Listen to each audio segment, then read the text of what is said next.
ನಿನ್ನೆ ಒಬ್ಬ ಇಸ್ಲಾಮಿಕ್ ಭಯೋತ್ಪಾದಕ ಜಿಹಾದಿ ಮಾನಸಿಕತೆ ಇರುವಂತಹ ಫಯಾಜ್ ಬಹಳ ಬರ್ಬರವಾಗಿ ಆ ಯುವತಿಯನ್ನು ಹತ್ಯೆ ಮಾಡಿದ್ದಾನೆ. ಈ ಘಟನೆಯನ್ನು ವಿಶ್ವ ಹಿಂದೂ ಪರಿಷತ್, ಬಜರಂಗದಳ, ದುರ್ಗಾವಾಹಿನಿ ಬಹಳ ತೀವ್ರವಾಗಿ ನಾವಿದನ್ನು ಖಂಡಿಸುತ್ತೇವೆ. ಹಾಡು ಹಗಲೇ ಕಾಲೇಜ್ ಕ್ಯಾಂಪಸ್ನಲ್ಲಿ ನೂರಾರು ವಿದ್ಯಾರ್ಥಿಗಳ ನಡುವೆ ಆ ವಿದ್ಯಾರ್ಥಿನಿ ನೇಹವನ್ನು ಸುಮಾರು 7-8 ಬಾರಿ ಚೂರಿಯಿಂದ ಚುಚ್ಚಿ ಕೊಲೆ ಮಾಡಿದಂಥ ಕೃತ್ಯ ಏನಿದೆ, ಇದೊಂದು ಕರ್ನಾಟಕದ ಜನ ಭಯಭೀತರಾಗಿರುವಂತಹ ಒಂದು ಘಟನೆ. ಇದು ಆ ಹುಡುಗಿಯ ತಂದೆ ಕೂಡ ನಿನ್ನೆ ಮಾಧ್ಯಮದಲ್ಲಿ ಹೇಳಿಕೆ ಕೊಡಬೇಕಾದ್ರೆ ಇದೊಂದು ಲವ್ ಜಿಹಾದಿನ ಕೃತ್ಯ, ಈ ಘಟನೆಯ ಹಿಂದೆ ಇನ್ನೂ ಬೇರೆಯವರು ಇದ್ದಾರೆ ಎಂಬಂತ ಹೇಳಿಕೆಯನ್ನು ಕೊಟ್ಟಿದ್ದಾರೆ. ಹಾಗಾಗಿ ನಾವು ಇದನ್ನು ಬಹಳ ಗಂಭೀರವಾಗಿ ತೆಗೆದುಕೊಂಡಿದ್ದೇವೆ. ಈ ಕೃತ್ಯದ ಹಿಂದೆ ಇನ್ನು ಅವನ ಸ್ನೇಹಿತರಿರ್ಬೋದು, ಇನ್ನು ಬೇರೆ ಬೇರೆ ಮುಸ್ಲಿಂ ಸಂಘಟನೆಗಳ ಕೈವಾಡ ಇರ್ಬೋದು. ಅದಕ್ಕೋಸ್ಕರ ಈ ಘಟನೆಯನ್ನು ರಾಷ್ಟ್ರೀಯ ತನಿಖಾ ದಳದ ಮುಖಾಂತರ, NIA ಮುಖಾಂತರ ತನಿಖೆ ನಡೆಸಬೇಕು ಅಂತೇಳಿ ನಾವು ರಾಜ್ಯ ಸರ್ಕಾರಕ್ಕೆ ಈ ಪತ್ರಿಕೆಯ ಮುಖಾಂತರ ನಾವು ಆಗ್ರಹವನ್ನು ಮಾಡ್ತಾ ಇದ್ದೀವಿ. ಬಂಧುಗಳೇ, ಮೊನ್ನೆ ಚುನಾವಣೆಯ ನಂತರ, ವಿಧಾನಸಭಾ ಚುನಾವಣೆಯ ನಂತರ ರಾಜ್ಯದಲ್ಲಿ ಕಾಂಗ್ರೆಸ್ ಸರ್ಕಾರ ಬಂದ ಮೇಲೆ ಇವತ್ತು ಕರ್ನಾಟಕದಲ್ಲಿ ನಿರಂತರವಾಗಿ ಹಿಂದೂಗಳ ಮೇಲೆ ದೌರ್ಜನ್ಯ, ದಬ್ಬಾಳಿಕೆ, ಹಲ್ಲೆಗಳು ಇವತ್ತು ನಡೀತಾ ಇದೆ. ನಮ್ಗೆ ಗೊತ್ತಿರಬಹುದು, 2 ತಿಂಗಳ ಹಿಂದೆ ರಾಮೇಶ್ವರಂ ಕೆಫೆಯಲ್ಲಿ ಬಾಂಬ್ ಬ್ಲಾಸ್ಟ್ ಮಾಡುವುದರ ಮುಖಾಂತರ ಪ್ರಾರಂಭಗೊಂಡಂತ ಈ ಕೃತ್ಯ ವಿಧಾನಸೌಧದಲ್ಲಿ ಪಾಕಿಸ್ತಾನದ ಪರ ಘೋಷಣೆಯನ್ನು ಕೂಗ್ತಾರೆ. ಬೆಂಗಳೂರಲ್ಲಿ ಒಂದು ಅಂಗಡಿಯಲ್ಲಿ ಹನುಮಾನ್ ಚಾಲಿಸವನ್ನು ಹಾಕಿದ್ರೆ ಅದನ್ನು ವಿರೋಧಿಸಿ ಆ ಯುವಕನ ಕೊಲೆ ಯತ್ನವನ್ನು ಮಾಡ್ತಾ ಇದ್ದಾರೆ. ದಾವಣಗೆರೆಯಲ್ಲಿ ರಾಮನವಮಿ ಕಾರ್ಯಕ್ರಮ ಆಗಬೇಕಾದ್ರೆ ಆ ಕಾರ್ಯಕ್ರಮಕ್ಕೆ ಅಡ್ಡಿಪಡಿಸ್ತಾರೆ. ಮೊನ್ನೆ ಬೆಂಗಳೂರಿನಲ್ಲಿ ನಟಿ ಹರ್ಷಿಕಾ ಪೂರ್ಣಚ್ಚನವರು ಕನ್ನಡದಲ್ಲಿ ಮಾತಾಡಿದರೆಂಬ ಕಾರಣಕ್ಕೋಸ್ಕರ ಅವರು ಮತ್ತು ಅವರ ಕುಟುಂಬದ ಮೇಲೆ ದಾಳಿಯಾಗುತ್ತೆ. ಮೈಸೂರಿನಲ್ಲಿ ಒಬ್ಬ ಯೂಟ್ಯೂಬರ್ನ ಮೇಲೆ ದಾಳಿ ಮಾಡ್ತಾರೆ. ಮೊನ್ನೆ ಚಿತ್ರದುರ್ಗದಲ್ಲಿ ಒಬ್ಬ ಉಮೇಶ್ ನಾಯಕ್ ಎಂಬಂತ ಯುವಕನ ಮೇಲೆ ಹಲ್ಲೆ ನಡೆಯುತ್ತೆ. ಮೊನ್ನೆ ಮಂಗಳೂರಿನ ಸಾಯಿ ಮಂದಿರದಲ್ಲಿ ಬಿಜೆಪಿಯವರು ಮತ ಪ್ರಚಾರ ಮಾಡಬೇಕಾದ್ರೆ ಮುಸಲ್ಮಾನ್ ಗೂಂಡಗಳ ಜೊತೆ ಇವತ್ತು ಆ ಮತ ಪ್ರಚಾರವನ್ನು ತಡೆಯುವಂತ, ಹಲ್ಲೆ ನಡೆಸುವಂತ, ಗಲಾಟೆ ಮಾಡುವಂತ ಘಟನೆಗಳು ಇವತ್ತು ನಮ್ಮ ರಾಜ್ಯದಲ್ಲಿ ಆಗ್ತಾ ಇದೆ. ಹಾಗಾಗಿ ಇವತ್ತು ನಮಗೆ ಅನಿಸ್ತಾ ಇದೆ, ರಾಜ್ಯದಲ್ಲಿ ಏನಾದರೂ ತುಘಲಕ್ ದರ್ಬಾರ್ ನಡೀತಾ ಇದೆಯಾ, ಅಥವಾ ಈ ರೀತಿ ನಿರಂತರವಾಗಿ ಪದೇ ಹಿಂದೂಗಳ ಮೇಲೆ ದಾಳಿ ಆಗುತ್ತಿರುವುದನ್ನು ಕಂಡ್ರೆ ರಾಜ್ಯದಲ್ಲಿ ಟಿಪ್ಪುವಿನ ಆಡಳಿತ ಇದೆ ಎಂಬಂತ ಸಂಶಯ ಇವತ್ತು ನಮಗೆ ವ್ಯಕ್ತವಾಗ್ತಾ ಇದೆ. ಅದರಲ್ಲೂ ಇವತ್ತು ಹೆಣ್ಮಕ್ಕಳ ಸ್ಥಿತಿಯಂತೂ ಬಹಳ ಚಿಂತಾಜನಕವಾಗಿದೆ. ನಿರಂತರವಾಗಿ ಪ್ರತಿಯೊಂದು ಜಿಲ್ಲೆಯಲ್ಲಿ ಕೂಡ ಬೇರೆ ಬೇರೆ ಕಾರಣಗಳಿಗೋಸ್ಕರ ಇವತ್ತು ಹೆಣ್ಮಕ್ಕಳ ಹತ್ಯೆ, ಅವರ ಅತ್ಯಾಚಾರ, ಅವರ ಮೇಲೆ ಹಲ್ಲೆ ನಡೆಸುವುದು, ಎಸಿಡಿ ಹಾಕುವುದು, ಈ ರೀತಿ ಘಟನೆಗಳು ಇವತ್ತು ನಿರಂತರವಾಗಿ ಆಗ್ತಾ ಇದೆ. ಇಷ್ಟೆಲ್ಲ ಘಟನೆ ಆದರೂ ಕಾಂಗ್ರೆಸ್ ಸರ್ಕಾರ ವೋಟ್ ಬ್ಯಾಂಕಿಗೋಸ್ಕರ ಇವತ್ತು ಮೌನವಾಗಿದೆ. ಈ ಕಾಂಗ್ರೆಸ್ನ ಮೌನ ಇವತ್ತು ಜಿಹಾದಿ ಶಕ್ತಿಗಳಿಗೆ ಬೆಂಬಲವನ್ನು ಕೊಡುವ ರೀತಿಯಲ್ಲಿದೆ. ಹಾಗಾಗಿ ವಿಶ್ವ ಹಿಂದೂ ಪರಿಷತ್ ಈ ಎಲ್ಲ ಘಟನೆಗಳನ್ನು ಬಲವಾಗಿ ಖಂಡಿಸುತ್ತದೆ. ಸರ್ಕಾರದ ಈ ಮುಸ್ಲಿಂ ತುಷ್ಟೀಕರಣದ ನೀತಿಯನ್ನು ನಾವು ಬಲವಾಗಿ ವಿರೋಧಿಸ್ತೇವೆ. ಅದಕ್ಕೋಸ್ಕರ ಇವತ್ತು ಇಡೀ ಕರ್ನಾಟಕದಲ್ಲಿ ದಕ್ಷಿಣ ಕನ್ನಡ ಜಿಲ್ಲಾಧಿಕಾರಿಗಳ ಮುಖೇನ ಇವತ್ತು ರಾಜ್ಯಪಾಲರಿಗೆ ನಾವು ಮನವಿಯನ್ನು ಮಾಡ್ತಾ ಇದ್ದೀವಿ.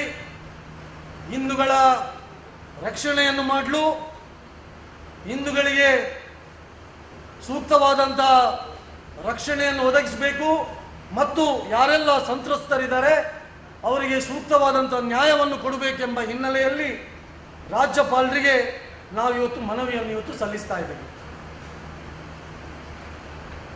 ಬಂಧುಗಳೇ, ಬಹಳ ನೋವಿನ ಸಂಗತಿ, ನಾವು ನಮ್ಮ ದೇಶದಲ್ಲಿ ನಮ್ಮ ತಾಯಂದಿರಿಗೆ ವಿಶೇಷವಾದಂಥ ಸ್ಥಾನವನ್ನು ನಾವು ಕೊಟ್ಟಿದ್ದೀವಿ. ತಾಯಂದಿರನ್ನು ನಾವು ನಮ್ಮ ಸಂಸ್ಕೃತಿಯ ಪ್ರತೀಕ ಅಂತ ಹೇಳ್ತೀವಿ. ಅಂಥ ಹೆಣ್ಮಕ್ಕಳ ಇವತ್ತು ಹತ್ಯೆಗಳು ಆಗ್ತಾ ಇದೆ, ಬಲಾತ್ಕಾರಗಳು ನಡೀತಾ ಇದೆ. ಅದು ಪ್ರೀತಿ ಪ್ರೇಮದ ಹೆಸರಿನಲ್ಲಿ ಇರ್ಬೋದು ಮತ್ತು ಬೇರೆ ಬೇರೆ ಕಾರಣಗಳಲ್ಲಿ ಇರ್ಬೋದು. ಕಳೆದ 4-5 ತಿಂಗಳ ಹಿಂದೆ ಉಡುಪಿನ ನೇಜಾರ್ನಲ್ಲಿ ಒಬ್ಬ ದೀಪಕ್ ಚೌಗಳೆ ಎಂಬಂಥವನು ಪ್ರೀತಿ ಪ್ರೇಮದ ಹೆಸರಿನಲ್ಲಿ ಮುಸ್ಲಿಂ ಕುಟುಂಬದ 4 ಜನರನ್ನು ಹತ್ಯೆ ಮಾಡಿದ್ದಾರೆ. ಮೊನ್ನೆ ಕಡಬದಲ್ಲಿ ಒಬ್ಬಳು ಕ್ರಿಶ್ಚಿಯನ್ ಯುವತಿಯನ್ನು ನನ್ನನ್ನು ಪ್ರೀತಿ ಮಾಡಲಿಲ್ಲ ಎಂಬ ಕಾರಣಕ್ಕೆ ಆ ಹೆಣ್ಮಗಳ ಮೇಲೆ ಎಸಿಡಿಯನ್ನು ಎರಚಿದ್ದಾರೆ. ಅಷ್ಟು ಮಾತ್ರ ಅಲ್ಲ, ಕಳೆದ 10, 12, 15 ವರ್ಷಗಳಿಂದ ಬೇರೆ ಬೇರೆ ರೀತಿಯಲ್ಲಿ ಹೆಣ್ಮಕ್ಕಳ ಕೊಲೆಯಾಗಿದೆ. ಧರ್ಮಸ್ಥಳದಲ್ಲಿ ಸೌಜನ್ಯಲ ಕೊಲೆ ಇರ್ಬೋದು.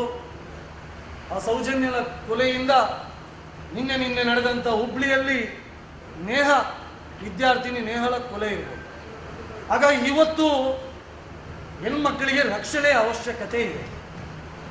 ಅದಕ್ಕೋಸ್ಕರ ನಾನು ಸರ್ಕಾರಕ್ಕೆ ಆಗ್ರಹವನ್ನು ಮಾಡ್ತಾ ಇದ್ದೀನಿ. ಹೇಗೆ ಇವತ್ತು ಪಂಜಾಬ್ನಲ್ಲಿ ಸಿಖ್ ಮಹಿಳೆಯರಿಗೆ ಅಲ್ಲಿಯ ಸಂಸ್ಕೃತಿಯ ಪ್ರಕಾರ ಕಿರ್ಫಾನ್ ಎಂಬಂಥ ಒಂದು ಕಿರುಕತ್ತಿ ಅದನ್ನು ಇಟ್ಕೊಳ್ಳಿಕ್ಕೆ ಇವತ್ತು ಅವಕಾಶ ಇದೆ. ಅದಕ್ಕೋಸ್ಕರ ಕರ್ನಾಟಕದಲ್ಲೂ ಕೂಡ ನಾನು ಎಲ್ಲ ಮಹಿಳೆಯರಿಗೆ, ಎಲ್ಲ ಯುವತಿಯರಿಗೆ ತನ್ನ ಆತ್ಮರಕ್ಷಣೆಗೋಸ್ಕರ ಇವತ್ತು ನಡೆಯುತ್ತಿರುವಂಥ ಎಲ್ಲ ಘಟನೆಗಳನ್ನು ಎದುರಿಸಲು, ಕಿರುಕತ್ತಿಯನ್ನು ಹಿಡಿಯಲು, ಕಿರುಕತ್ತಿಯನ್ನು ತನ್ನ ಜೊತೆ ಇಡಲು ಅನುಮತಿಯನ್ನು ಕೊಡಬೇಕು ಅಂತೇಳಿ ನಾನು ಕರ್ನಾಟಕದ ರಾಜ್ಯ ಸರ್ಕಾರಕ್ಕೆ ಈ ಸಂದರ್ಭದಲ್ಲಿ ನಾನು ಆಗ್ರಹವನ್ನು ಮಾಡ್ತಾ ಇದ್ದೀನಿ. ಅಷ್ಟು ಮಾತ್ರ ಅಲ್ಲ, ಇವತ್ತು ಹೆಣ್ಮಕ್ಕಳಿಗೆ ಅವರ ಆತ್ಮರಕ್ಷಣೆಗೆ ಒಂದು ವಿಶೇಷವಾದಂತಹ ತರಬೇತಿ ಶಿಬಿರವನ್ನು ಕೂಡ ಆಯೋಜನೆ ಮಾಡಬೇಕು ಅಂತೇಳಿ ರಾಜ್ಯ ಸರ್ಕಾರಕ್ಕೆ ಈ ಸಂದರ್ಭದಲ್ಲಿ ನಾನು ವಿನಂತಿಯನ್ನು ಈ ಪತ್ರಿಕಾ ಮಾಧ್ಯಮದ ಮುಖಾಂತರ ನಾನು ವಿನಂತಿಯನ್ನು ಮಾಡ್ತಾ ಇದ್ದೀನಿ. ಸರ್ಕಾರದ ಕಡೆಯಿಂದ ಅವರ ಪ್ರತಿಕ್ರಿಯೆ ಅಂದರೆ ಅದು ವೈಯಕ್ತಿಕ ವಿಚಾರ ಹಾಗೆ ನೋಡಿ, ಸರ್ಕಾರ ಹೇಳಿರ್ಬೋದು, ಒಬ್ಬಳು ತನ್ನ ಮನೆಯಲ್ಲಿ ಮಗಳ ಕೊಲೆಯಾಗಿದೆ. ಅವರ ತಂದೆ ಸ್ಪಷ್ಟವಾಗಿ ಹೇಳಿದ್ದಾರೆ, ಅವನು ನಿರಂತರವಾಗಿ ನನ್ನ ಮಗಳಿಗೆ ಕಿರುಕುಳವನ್ನು ಕೊಡ್ತಾ ಇದ್ದ, ಅದಕ್ಕೋಸ್ಕರ ಇವತ್ತು ಕೊಲೆ ಆಗಿದೆ, ಇದೊಂದು ಲವ್ ಜಿಹಾದ್ ಅಂತೇಳಿ ಇವತ್ತು ಅವಳ ತಂದೆ ಹೇಳಿದ್ದಾರೆ. ಅದಕ್ಕೋಸ್ಕರ ಇದಕ್ಕಿಂತ ದೊಡ್ಡದಾದಂಥ ಸಾಕ್ಷಿ ಇನ್ನೊಂದು ಬೇಡ. ಅದಕ್ಕೋಸ್ಕರ ಖಂಡಿತವಾಗಲೂ ಇದೊಂದು ಲವ್ ಜಿಹಾದ್ ಪ್ರಕರಣ. ಇದರ ಹಿಂದೆ ಕೇವಲ ಫಯಾಜ್ ಮಾತ್ರ ಅಲ್ಲ, ಇವನಿಗೆ ಸಹಕಾರ ಕೊಡುವ ದೃಷ್ಟಿಯಲ್ಲಿ 3-4 ಜನ ಅವನ ಸ್ನೇಹಿತರಿದ್ದಾರೆ. ಇದರ ಹಿಂದೆ ಮುಸ್ಲಿಂ ಮೂಲಭೂತವಾದಿ ಸಂಘಟನೆಗಳ ಕೈವಾಡನೂ ಇರಬಹುದು. ಅದಕ್ಕೋಸ್ಕರ ನಾವು ಇದೊಂದು ಲವ್ ಜಿಹಾದ್ ಪ್ರಕರಣ ಅಂತ ಹೇಳ್ತಾ ಇದ್ದೀವಿ. ಅದಕ್ಕೋಸ್ಕರ ಇದನ್ನು NIA ತನಿಖೆ ಮಾಡಬೇಕು. ಇದರ ಸತ್ಯಾಂಶ ಹೊರಗೆ ಬರಬೇಕಾದ್ರೆ ಈ ರೀತಿಯ ದೊಡ್ಡ ಮಟ್ಟದ ತನಿಖೆ ಆದರೆ ಇದು ಸತ್ಯ ಹೊರಗೆ ಬರುತ್ತೆ. ಕೇವಲ ಈ ಪ್ರಕರಣ ಮಾತ್ರ ಅಲ್ಲ, ಕರ್ನಾಟಕದಲ್ಲಿ 10 ಪ್ರಕರಣಗಳು ಈ ರೀತಿಯ ಘಟನೆಗಳು ನಡೆದಿದೆ. ಇದರ ಹಿಂದೆ ಅದೊಂದು ಇಸ್ಲಾಮಿಕ್ ಕೃತ್ಯ, ಇದು ಲವ್ ಜಿಹಾದಿನ ಕೃತ್ಯ. ಅದಕ್ಕೋಸ್ಕರ ಇದು ಕೂಡ ಇದರ ಲವ್ ಜಿಹಾದಿನ ಮುಂದುವರಿದ ಭಾಗ ಅಂತ ಹೇಳಲಿಕ್ಕೆ ನಾನು ಬಹಳ ಸ್ಪಷ್ಟವಾಗಿ ಇದನ್ನು ಹೇಳ್ತಾ ಇದ್ದೀನಿ.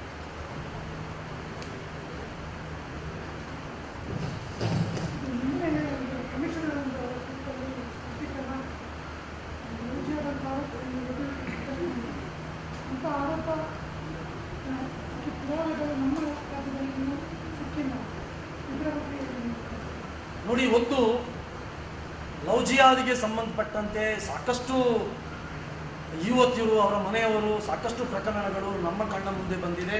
ಸಾಕಷ್ಟು ಮನೆಯವರು ನಮ್ಮ ಹತ್ರ ದೂರನ್ನು ಕೊಟ್ಟಿದ್ದಾರೆ. ಲವ್ ಜಿಹಾದ್ ಪ್ರಕರಣದಲ್ಲಿ 3 ಘಟನೆಗಳು ನಡೆಯಿತು.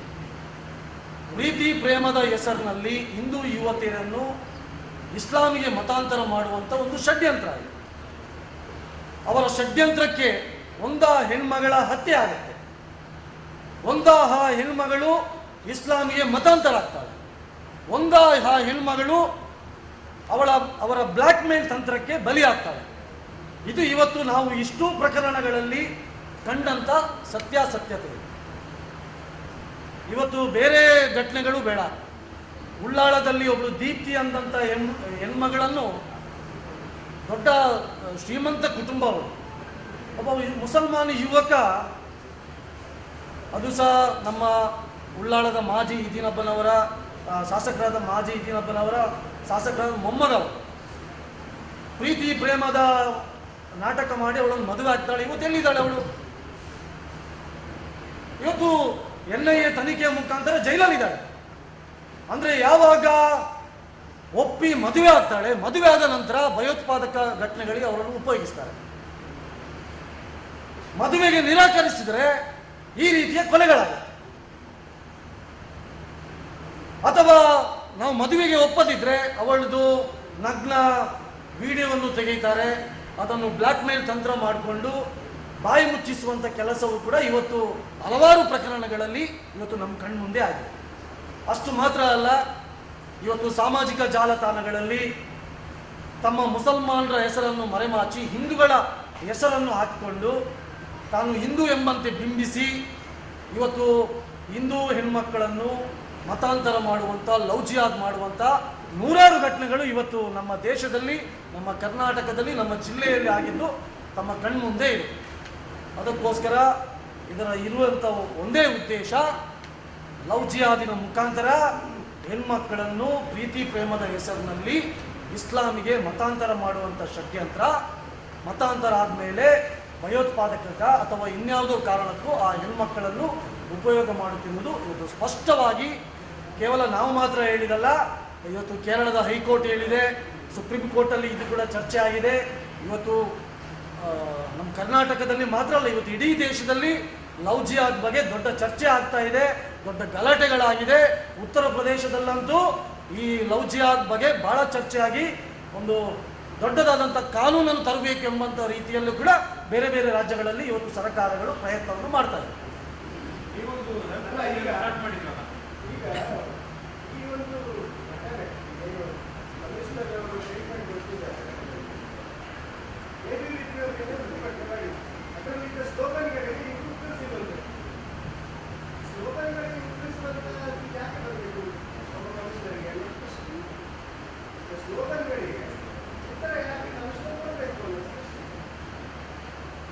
ನೋಡಿ, ಪೊಲೀಸ್ ಕಮಿಷನರ್ ಇವತ್ತು ಹತ್ಯೆಯಾದ ನಂತರ ಆರೋಪಿಯನ್ನು ಅಲ್ಲಿಯವರೇ ಬಂಧನ ಮಾಡಿದ್ದಾರೆ. ಅಲ್ಲಿ ಅವರು ಉತ್ತರ ಕೊಡಬೇಕು ಯಾವಾಗ? ಇದೆಲ್ಲ ತನಿಖೆ ಆದ ನಂತರ ಇದರ ಹಿಂದೆ ಯಾರೆಲ್ಲ ಇದ್ದಾರೆ, ಯಾವ ರೀತಿ ಯಾತಕ್ಕೋಸ್ಕರ ಈ ಕೊಲೆ ಆಗಿದೆ, ಅಥವಾ ಇದರ ಹಿಂದೆ ಸಂಘಟನೆಗಳಿದೆಯಾ, ತಂದೆಯೇ ಬಲವಾಗಿ ಆರೋಪವನ್ನು ಮಾಡಿದ್ದಾರೆ. ಇದೊಂದು ಲವ್ ಜಿಹಾದ್ ಕೃತ್ಯ ಅಂತೇಳಿ ತನಿಖೆಯಾದ ನಂತರ ಇವರು ಉತ್ತರವನ್ನು ಕೊಡಬೇಕು ಪೊಲೀಸ್ ಕಮಿಷನರ್.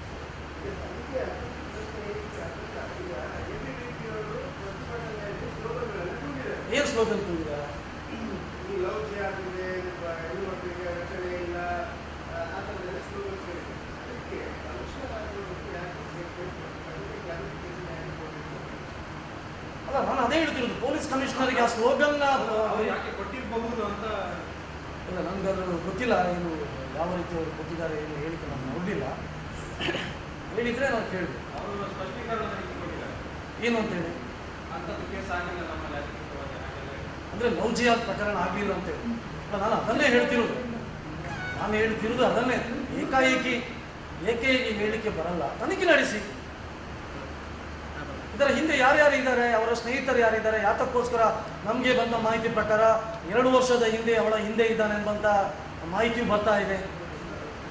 ಅದಕ್ಕೋಸ್ಕರ ಯಾಕೆ 2 ವರ್ಷದ ಹಿಂದೆ ಅವಳ ಹಿಂದೆ ಬೀಳಬೇಕು, ಯಾಕೆ ಅವಳನ್ನು ಬಲವಂತ ಮಾಡಬೇಕು, ಯಾಕೆ ಅವಳಿಗೆ ಕಿರುಕುಳವನ್ನು ಕೊಡಬೇಕು, ತನಿಖೆ ನಡೆಸಿದ ನಂತರ ಉತ್ತರ ಕೊಡಲಿ ಅವರು.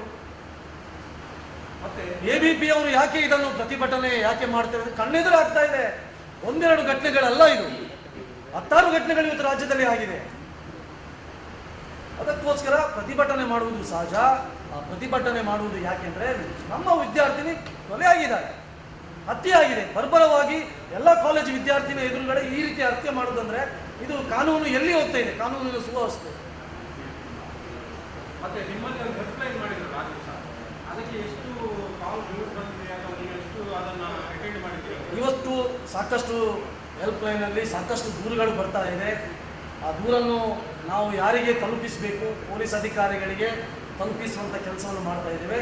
ಬಹುಶಃ ಪ್ರತಿ ತಿಂಗಳು 20ರಿಂದ ಹೆಚ್ಚು ದೂರುಗಳು ಆ ಹೆಲ್ಪ್ಲೈನ್ಗೆ ಬರ್ತಾ ಇದೆ. ನಮ್ಮ ಜಿಲ್ಲೆಯಲ್ಲಿ ಸೌಜನ್ಯ ನೋಟಿಗೆ ಸಂಬಂಧಪಟ್ಟಂತೆ ಪೂರ್ವ ಪೋಷಕರು ಕೂಡ ಹೋರಾಟ ಮಾಡ್ತಾ ಇದ್ದಾರೆ. ಈ ಸಲ ಎಲೆಕ್ಷನ್ನಲ್ಲಿ ಅವರು ನೋಟ ಚಲಾವಣೆ ಮಾಡುವಂತ ಕ್ಯಾಂಪೇನ್ ಮಾಡ್ತಾರೆ. ಇದರ ಬಗ್ಗೆ VSP ಏನು ಬೆಂಬಲ ಕೊಡ್ತಾರೆ, ಏನು ನಿಲುವು ಏನು? ನೋಡಿ, ಅದು ಸೌಜನ್ಯ ಇರ್ಬೋದು ಅಥವಾ ಇನ್ಯಾವುದೇ ಹೆಣ್ಮಗಳು ಇರ್ಬೋದು, ಪ್ರತಿಯೊಬ್ಬ ಹೆಣ್ಮಗಳಿಗೆ ನ್ಯಾಯ ಸಿಗಬೇಕೆಂಬುದೇ ವಿಶ್ವ ಹಿಂದೂ ಪರಿಷತ್ನ ಆಗ್ರಹ. ಹಾಗಾಗಿ ಸೌಜನ್ಯನಿಗೆ ಕೂಡ ಇವತ್ತು ನ್ಯಾಯ ಸಿಗಬೇಕು. ಇವತ್ತು ಆ ಕೇಸು ನ್ಯಾಯಾಲಯದಲ್ಲಿದೆ. ನ್ಯಾಯಾಲಯದಿಂದ ಇವತ್ತು ಹೈಕೋರ್ಟ್ ಮೆಟ್ಟಲೇರಿದೆ. ಅದಕ್ಕೋಸ್ಕರ ಹೈಕೋರ್ಟ್ ಕೂಡ ಇವತ್ತು ಗಂಭೀರವಾಗಿ ಇದನ್ನು ನೋಡ್ತಾ ಇದೆ. ಅದಕ್ಕೋಸ್ಕರ ವಿಶ್ವ ಹಿಂದೂ ಪರಿಷತ್ ಕೂಡ ಇವತ್ತು ಆಗ್ರಹ ಮಾಡ್ತಾ ಇದೆ. ಯಾರು ನೈಜವಾದ ಆರೋಪಿ ಇದ್ದಾನೆ ಸೌಜನ್ಯ ಕೇಸಲ್ಲಿ, ಅವನಿಗೆ ಶಿಕ್ಷೆ ಆಗಲೇಬೇಕು.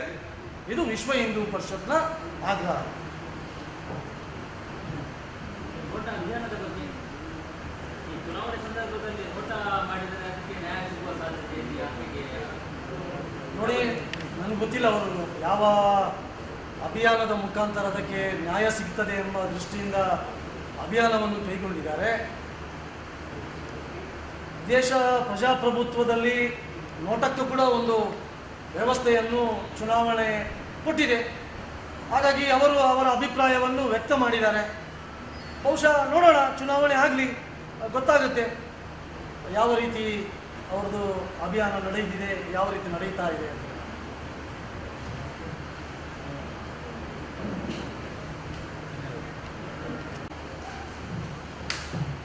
ವಿಶ್ವ ಹಿಂದೂ ಪರಿಷತ್ನ ಪತ್ರಿಕಾಗೋಷ್ಠಿಗೆ ಆಗಮಿಸಿದಂತಹ ಎಲ್ಲ ಪತ್ರಿಕಾ ಬಂಧುಗಳಿಗೆ ಸ್ವಾಗತವನ್ನು ಕೋರುತ್ತಾ, ಬಹಳ ನೋವಿನ ಸಂಗತಿ, ಹುಬ್ಬಳ್ಳಿಯ ಒಂದು ಕಾಲೇಜಲ್ಲಿ ಹುಬ್ಬಳ್ಳಿ ಧಾರವಾಡದ ಮಹಾನಗರ ಪಾಲಿಕೆ ಸದಸ್ಯರಾಗಿರುವಂತಹ ನಿರಂಜನ್ ಹಿರೇಮಠ ಅವರ ಮಗಳಾದಂತಹ ನೇಹ ಎಂಬ ವಿದ್ಯಾರ್ಥಿನಿಯನ್ನು ನಿನ್ನೆ ಒಬ್ಬ ಇಸ್ಲಾಮಿಕ್ ಭಯೋತ್ಪಾದಕ, ಜಿಹಾದಿ ಮಾನಸಿಕತೆ ಇರುವಂತಹ ಫಯಾಜ್ ಬಹಳ ಬರ್ಬರವಾಗಿ ಆ ಯುವತಿಯನ್ನು ಹತ್ಯೆ ಮಾಡಿದ್ದಾನೆ. ಈ ಘಟನೆಯನ್ನು ವಿಶ್ವ ಹಿಂದೂ ಪರಿಷತ್, ಬಜರಂಗ ದಳ, ದುರ್ಗಾವಾಹಿನಿ ಬಹಳ ತೀವ್ರವಾಗಿ ನಾವಿದನ್ನು ಖಂಡಿಸುತ್ತೇವೆ. ಹಾಡು ಹಗಲೇ ಕಾಲೇಜ್ ಕ್ಯಾಂಪಸ್ನಲ್ಲಿ ನೂರಾರು ವಿದ್ಯಾರ್ಥಿಗಳ ನಡುವೆ ಆ ವಿದ್ಯಾರ್ಥಿನಿ ನೇಹವನ್ನು ಸುಮಾರು 7-8 ಬಾರಿ ಚೂರಿಯಿಂದ ಚುಚ್ಚಿ ಕೊಲೆ ಮಾಡಿದಂಥ ಕೃತ್ಯ ಏನಿದೆ, ಇದೊಂದು ಕರ್ನಾಟಕದ ಜನ ಭಯಭೀತರಾಗಿರುವಂತಹ ಒಂದು ಘಟನೆ ಇದು. ಆ ಹುಡುಗಿಯ ತಂದೆ ಕೂಡ ನಿನ್ನೆ ಮಾಧ್ಯಮದಲ್ಲಿ ಹೇಳಿಕೆ ಕೊಡಬೇಕಾದ್ರೆ ಇದೊಂದು ಲವ್ ಜಿಹಾದಿನ ಕೃತ್ಯ, ಈ ಘಟನೆಯ ಹಿಂದೆ ಇನ್ನೂ ಬೇರೆಯವರು ಇದ್ದಾರೆ ಎಂಬಂತ ಹೇಳಿಕೆಯನ್ನು ಕೊಟ್ಟಿದ್ದಾರೆ. ಹಾಗಾಗಿ ನಾವು ಇದನ್ನು ಬಹಳ ಗಂಭೀರವಾಗಿ ತೆಗೆದುಕೊಂಡಿದ್ದೇವೆ.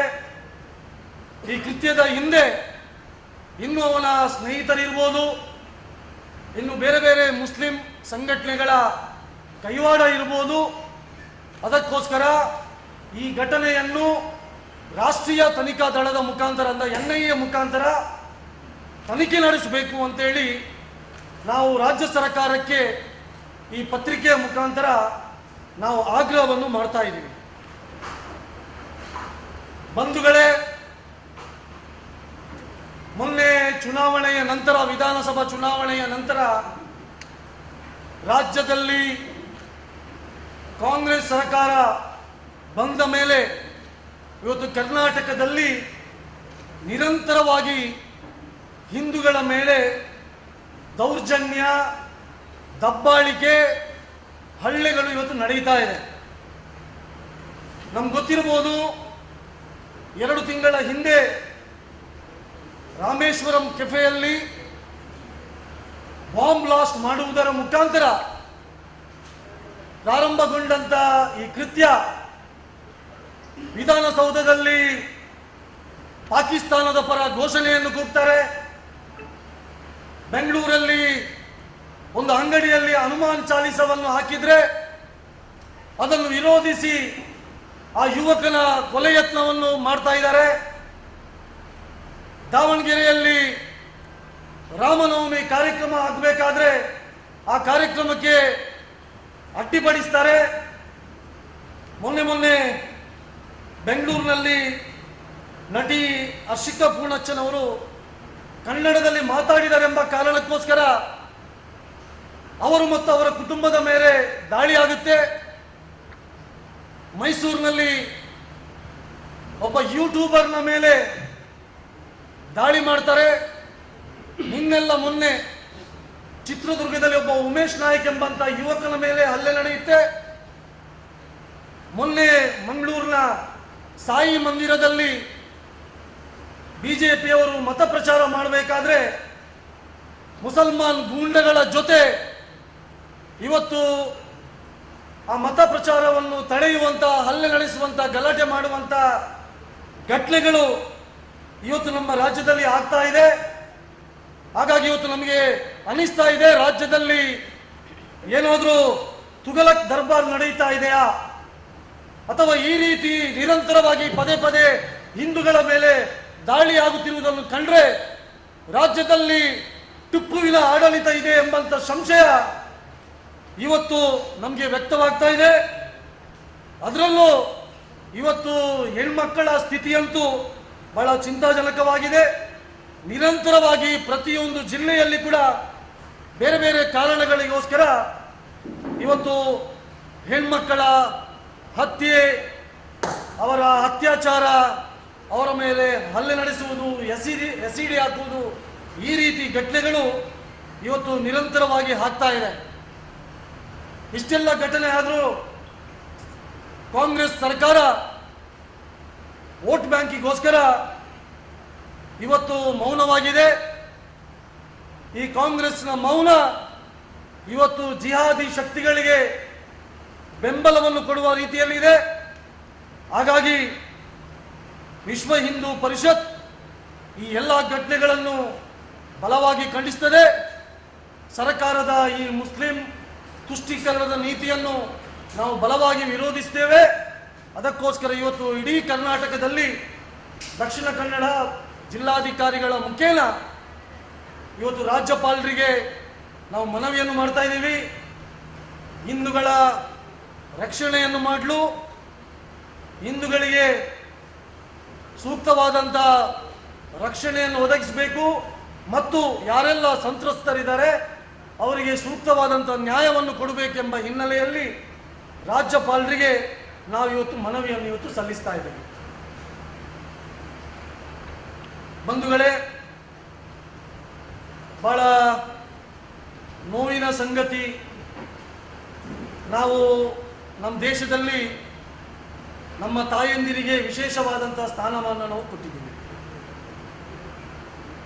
ತಾಯಂದಿರನ್ನು ನಾವು ನಮ್ಮ ಸಂಸ್ಕೃತಿಯ ಪ್ರತೀಕ ಅಂತ ಹೇಳ್ತೀವಿ.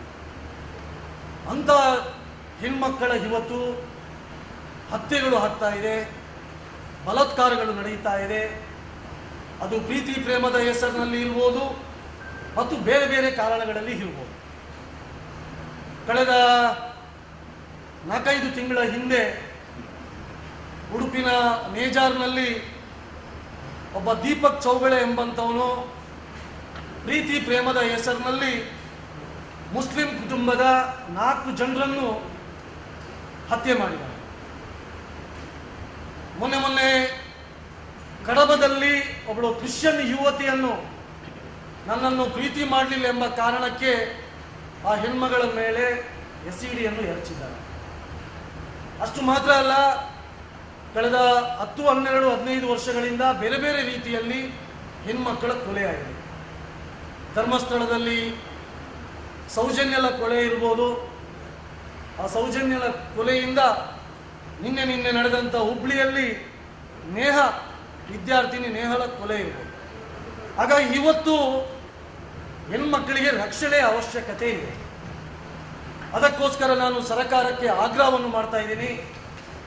ಹೇಗೆ ಇವತ್ತು ಪಂಜಾಬ್ನಲ್ಲಿ ಸಿಖ್ ಮಹಿಳೆಯರಿಗೆ ಅಲ್ಲಿಯ ಸಂಸ್ಕೃತಿಯ ಪ್ರಕಾರ ಕಿರ್ಫಾನ್ ಎಂಬಂಥ ಒಂದು ಕಿರುಕತ್ತಿ ಅದನ್ನು ಇಟ್ಕೊಳ್ಳಿಕ್ಕೆ ಇವತ್ತು ಅವಕಾಶ ಇದೆ. ಅದಕ್ಕೋಸ್ಕರ ಕರ್ನಾಟಕದಲ್ಲೂ ಕೂಡ ನಾನು ಎಲ್ಲ ಮಹಿಳೆಯರಿಗೆ, ಎಲ್ಲ ಯುವತಿಯರಿಗೆ ತನ್ನ ಆತ್ಮರಕ್ಷಣೆಗೋಸ್ಕರ ಇವತ್ತು ನಡೆಯುತ್ತಿರುವಂಥ ಎಲ್ಲ ಘಟನೆಗಳನ್ನು ಎದುರಿಸಲು, ಕಿರುಕತ್ತಿಯನ್ನು ಹಿಡಿಯಲು, ಕಿರುಕತ್ತಿಯನ್ನು ತನ್ನ ಜೊತೆ ಇಡಲು ಅನುಮತಿಯನ್ನು ಕೊಡಬೇಕು ಅಂತೇಳಿ ನಾನು ಕರ್ನಾಟಕದ ರಾಜ್ಯ ಸರ್ಕಾರಕ್ಕೆ ಈ ಸಂದರ್ಭದಲ್ಲಿ ನಾನು ಆಗ್ರಹವನ್ನು ಮಾಡ್ತಾ ಇದ್ದೀನಿ. ಅಷ್ಟು ಮಾತ್ರ ಅಲ್ಲ, ಇವತ್ತು ಹೆಣ್ಮಕ್ಕಳಿಗೆ ಅವರ ಆತ್ಮರಕ್ಷಣೆಗೆ ಒಂದು ವಿಶೇಷವಾದಂತಹ ತರಬೇತಿ ಶಿಬಿರವನ್ನು ಕೂಡ ಆಯೋಜನೆ ಮಾಡಬೇಕು ಅಂತೇಳಿ ರಾಜ್ಯ ಸರ್ಕಾರಕ್ಕೆ ಈ ಸಂದರ್ಭದಲ್ಲಿ ನಾನು ವಿನಂತಿಯನ್ನು ಈ ಪತ್ರಿಕಾ ಮಾಧ್ಯಮದ ಮುಖಾಂತರ ನಾನು ವಿನಂತಿಯನ್ನು ಮಾಡ್ತಾ ಇದ್ದೀನಿ. ಸರ್ಕಾರದ ಕಡೆಯಿಂದ ಅವರ ಪ್ರತಿಕ್ರಿಯೆ ಅಂದರೆ ಅದು ವೈಯಕ್ತಿಕ ವಿಚಾರ ಹಾಗೆ ನೋಡಿ, ಸರ್ಕಾರ ಹೇಳಿರ್ಬೋದು, ಒಬ್ಬಳು ತನ್ನ ಮನೆಯಲ್ಲಿ ಮಗಳ ಕೊಲೆಯಾಗಿದೆ, ಅವರ ತಂದೆ ಸ್ಪಷ್ಟವಾಗಿ ಹೇಳಿದ್ದಾರೆ, ಅವನು ನಿರಂತರವಾಗಿ ನನ್ನ ಮಗಳಿಗೆ ಕಿರುಕುಳವನ್ನು ಕೊಡ್ತಾ ಇದ್ದ, ಅದಕ್ಕೋಸ್ಕರ ಇವತ್ತು ಕೊಲೆ ಆಗಿದೆ, ಇದೊಂದು ಲವ್ ಜಿಹಾದ್ ಅಂತೇಳಿ ಇವತ್ತು ಅವಳ ತಂದೆ ಹೇಳಿದ್ದಾರೆ. ಅದಕ್ಕೋಸ್ಕರ ಇದಕ್ಕಿಂತ ದೊಡ್ಡದಾದಂಥ ಸಾಕ್ಷಿ ಇನ್ನೊಂದು ಬೇಡ. ಅದಕ್ಕೋಸ್ಕರ ಖಂಡಿತವಾಗಲೂ ಇದೊಂದು ಲವ್ ಜಿಹಾದ್ ಪ್ರಕರಣ. ಇದರ ಹಿಂದೆ ಕೇವಲ ಫಯಾಜ್ ಮಾತ್ರ ಅಲ್ಲ, ಇವನಿಗೆ ಸಹಕಾರ ಕೊಡುವ ದೃಷ್ಟಿಯಲ್ಲಿ 3-4 ಜನ ಅವನ ಸ್ನೇಹಿತರಿದ್ದಾರೆ. ಇದರ ಹಿಂದೆ ಮುಸ್ಲಿಂ ಮೂಲಭೂತವಾದಿ ಸಂಘಟನೆಗಳ ಕೈವಾಡನೂ ಇರಬಹುದು. ಅದಕ್ಕೋಸ್ಕರ ನಾವು ಇದೊಂದು ಲವ್ ಜಿಹಾದ್ ಪ್ರಕರಣ ಅಂತ ಹೇಳ್ತಾ ಇದ್ದೀವಿ. ಅದಕ್ಕೋಸ್ಕರ ಇದನ್ನು NIA ತನಿಖೆ ಮಾಡಬೇಕು. ಇದರ ಸತ್ಯಾಂಶ ಹೊರಗೆ ಬರಬೇಕಾದ್ರೆ ಈ ರೀತಿಯ ದೊಡ್ಡ ಮಟ್ಟದ ತನಿಖೆ ಆದರೆ ಇದು ಸತ್ಯ ಹೊರಗೆ ಬರುತ್ತೆ. ಕೇವಲ ಈ ಪ್ರಕರಣ ಮಾತ್ರ ಅಲ್ಲ, ಕರ್ನಾಟಕದಲ್ಲಿ 10 ಪ್ರಕರಣಗಳು ಈ ರೀತಿಯ ಘಟನೆಗಳು ನಡೆದಿದೆ. ಇದರ ಹಿಂದೆ ಅದೊಂದು ಇಸ್ಲಾಮಿಕ್ ಕೃತ್ಯ, ಇದು ಲವ್ ಜಿಹಾದಿನ ಕೃತ್ಯ.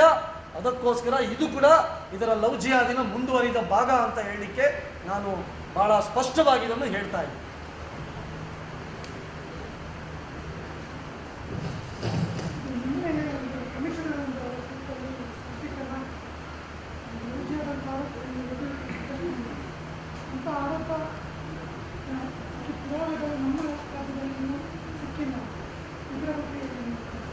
ನೋಡಿ, ಒಂದು ಲವ್ ಜಿಹಾದಿಗೆ ಸಂಬಂಧಪಟ್ಟಂತೆ ಸಾಕಷ್ಟು ಯುವತಿಯರು, ಅವರ ಮನೆಯವರು, ಸಾಕಷ್ಟು ಪ್ರಕರಣಗಳು ನಮ್ಮ ಕಣ್ಣ ಮುಂದೆ ಬಂದಿದೆ.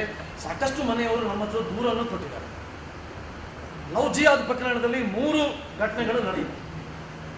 ಪ್ರೀತಿ ಪ್ರೇಮದ ಹೆಸರಿನಲ್ಲಿ ಹಿಂದೂ ಯುವತಿಯರನ್ನು ಇಸ್ಲಾಮಿಗೆ ಮತಾಂತರ ಮಾಡುವಂಥ ಒಂದು ಷಡ್ಯಂತ್ರ ಇದೆ. ಅವರ ಷಡ್ಯಂತ್ರಕ್ಕೆ ಒಂದ ಹೆಣ್ಮಗಳ ಹತ್ಯೆ ಆಗುತ್ತೆ, ಒಂದ ಆ ಹೆಣ್ಮಗಳು ಇಸ್ಲಾಮಿಗೆ ಮತಾಂತರ ಆಗ್ತಾಳೆ, ಒಂದ ಆ ಹೆಣ್ಮಗಳು ಅವರ ಬ್ಲ್ಯಾಕ್ ಮೇಲ್ ತಂತ್ರಕ್ಕೆ ಬಲಿಯಾಗ್ತಾಳೆ.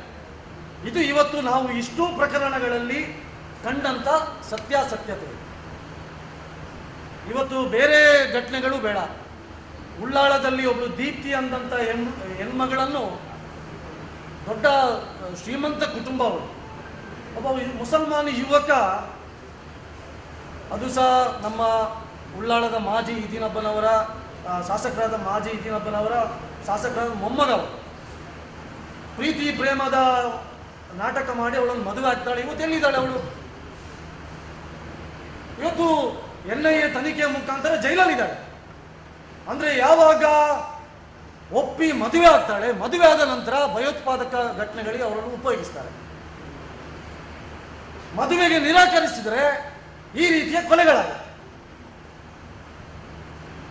ಅಥವಾ ನಾವು ಮದುವೆಗೆ ಒಪ್ಪದಿದ್ರೆ ಅವಳದು ನಗ್ನ ವಿಡಿಯೋವನ್ನು ತೆಗೆಯುತ್ತಾರೆ, ಅದನ್ನು ಬ್ಲ್ಯಾಕ್ ಮೇಲ್ ತಂತ್ರ ಮಾಡಿಕೊಂಡು ಬಾಯಿ ಮುಚ್ಚಿಸುವಂಥ ಕೆಲಸವೂ ಕೂಡ ಇವತ್ತು ಹಲವಾರು ಪ್ರಕರಣಗಳಲ್ಲಿ ಇವತ್ತು ನಮ್ಮ ಕಣ್ಮುಂದೆ ಆಗಿದೆ.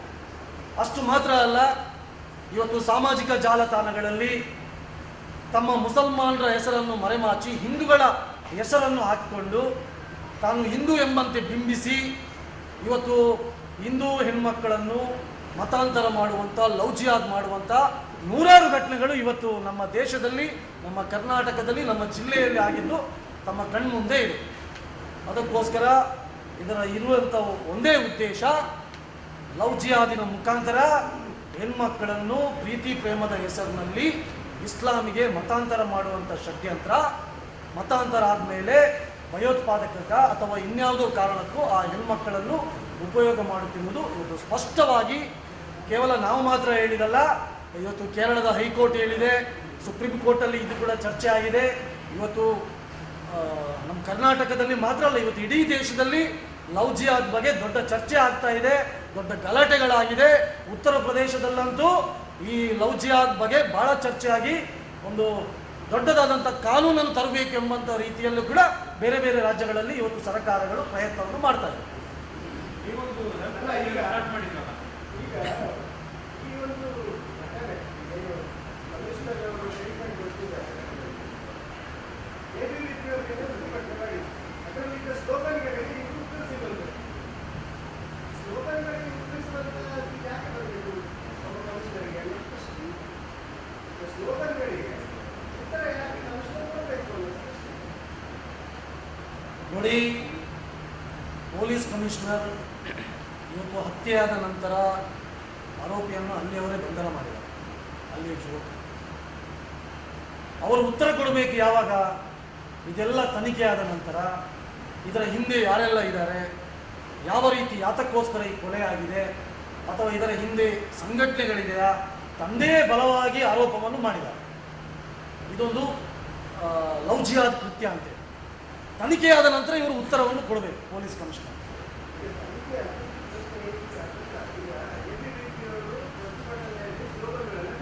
ಏನು ಸ್ಲೋಗನ್ ಕೂಗಿದ್ದಾರೆ? ಈ ಲವ್ ಜಿಹಾದ್ ಇದೆ, ಹೆಣ್ಣುಮಕ್ಕಳಿಗೆ ರಕ್ಷಣೆ ಇಲ್ಲ, ಆ ಥರದ್ದೆಲ್ಲ ಸ್ಲೋಗನ್ಸ್ಗಳಿದೆ. ಅದಕ್ಕೆ ಕಮಿಷನರ್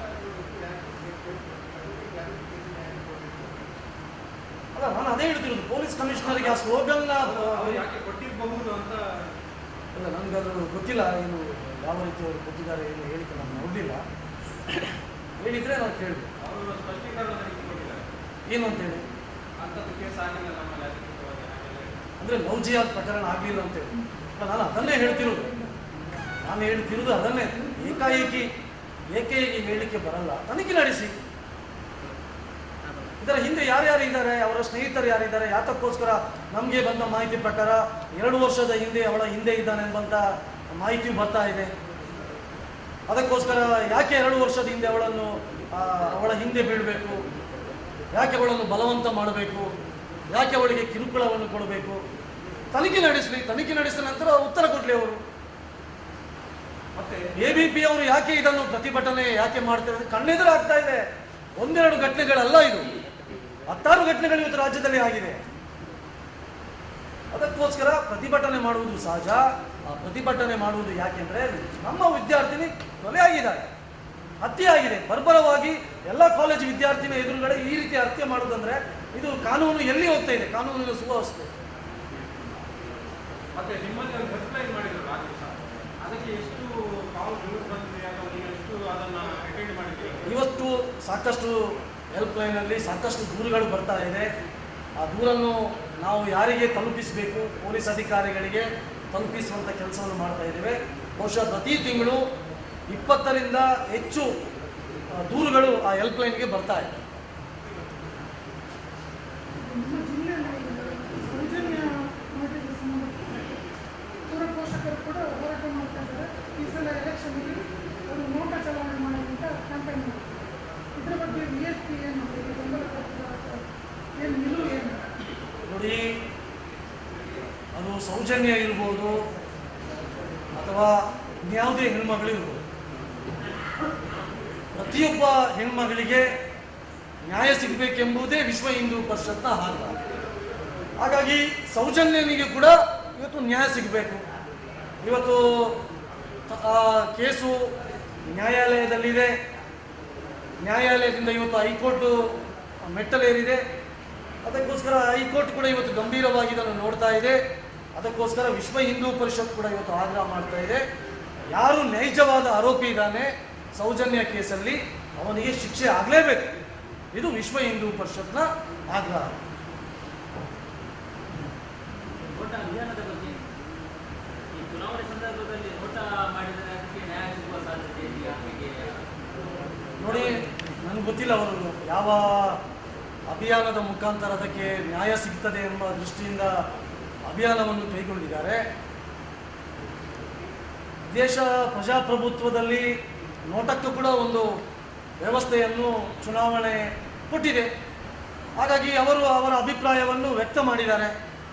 ಬಹುಶಃ ನೋಡೋಣ, ಚುನಾವಣೆ ಆಗಲಿ, ಗೊತ್ತಾಗುತ್ತೆ ಯಾವ ರೀತಿ ಅವ್ರದ್ದು ಅಭಿಯಾನ ನಡೆದಿದೆ, ಯಾವ ರೀತಿ ನಡೀತಾ ಇದೆ.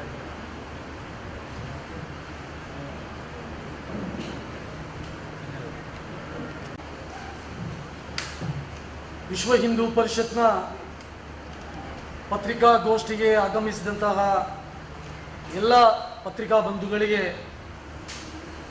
ಸ್ವಾಗತವನ್ನು ಕೋರುತ್ತಾ, ಬಹಳ ನೋವಿನ ಸಂಗತಿ, ಹುಬ್ಬಳ್ಳಿಯ ಒಂದು ಕಾಲೇಜಲ್ಲಿ ಹುಬ್ಬಳ್ಳಿ ಧಾರವಾಡದ ಮಹಾನಗರ ಪಾಲಿಕೆ ಸದಸ್ಯರಾಗಿರುವಂತಹ ನಿರಂಜನ್ ಹಿರೇಮಠ ಅವರ ಮಗಳಾದಂತಹ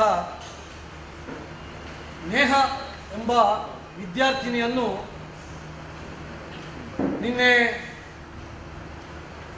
ಒಬ್ಬ ಇಸ್ಲಾಮಿಕ್ ಭಯೋತ್ಪಾದಕ,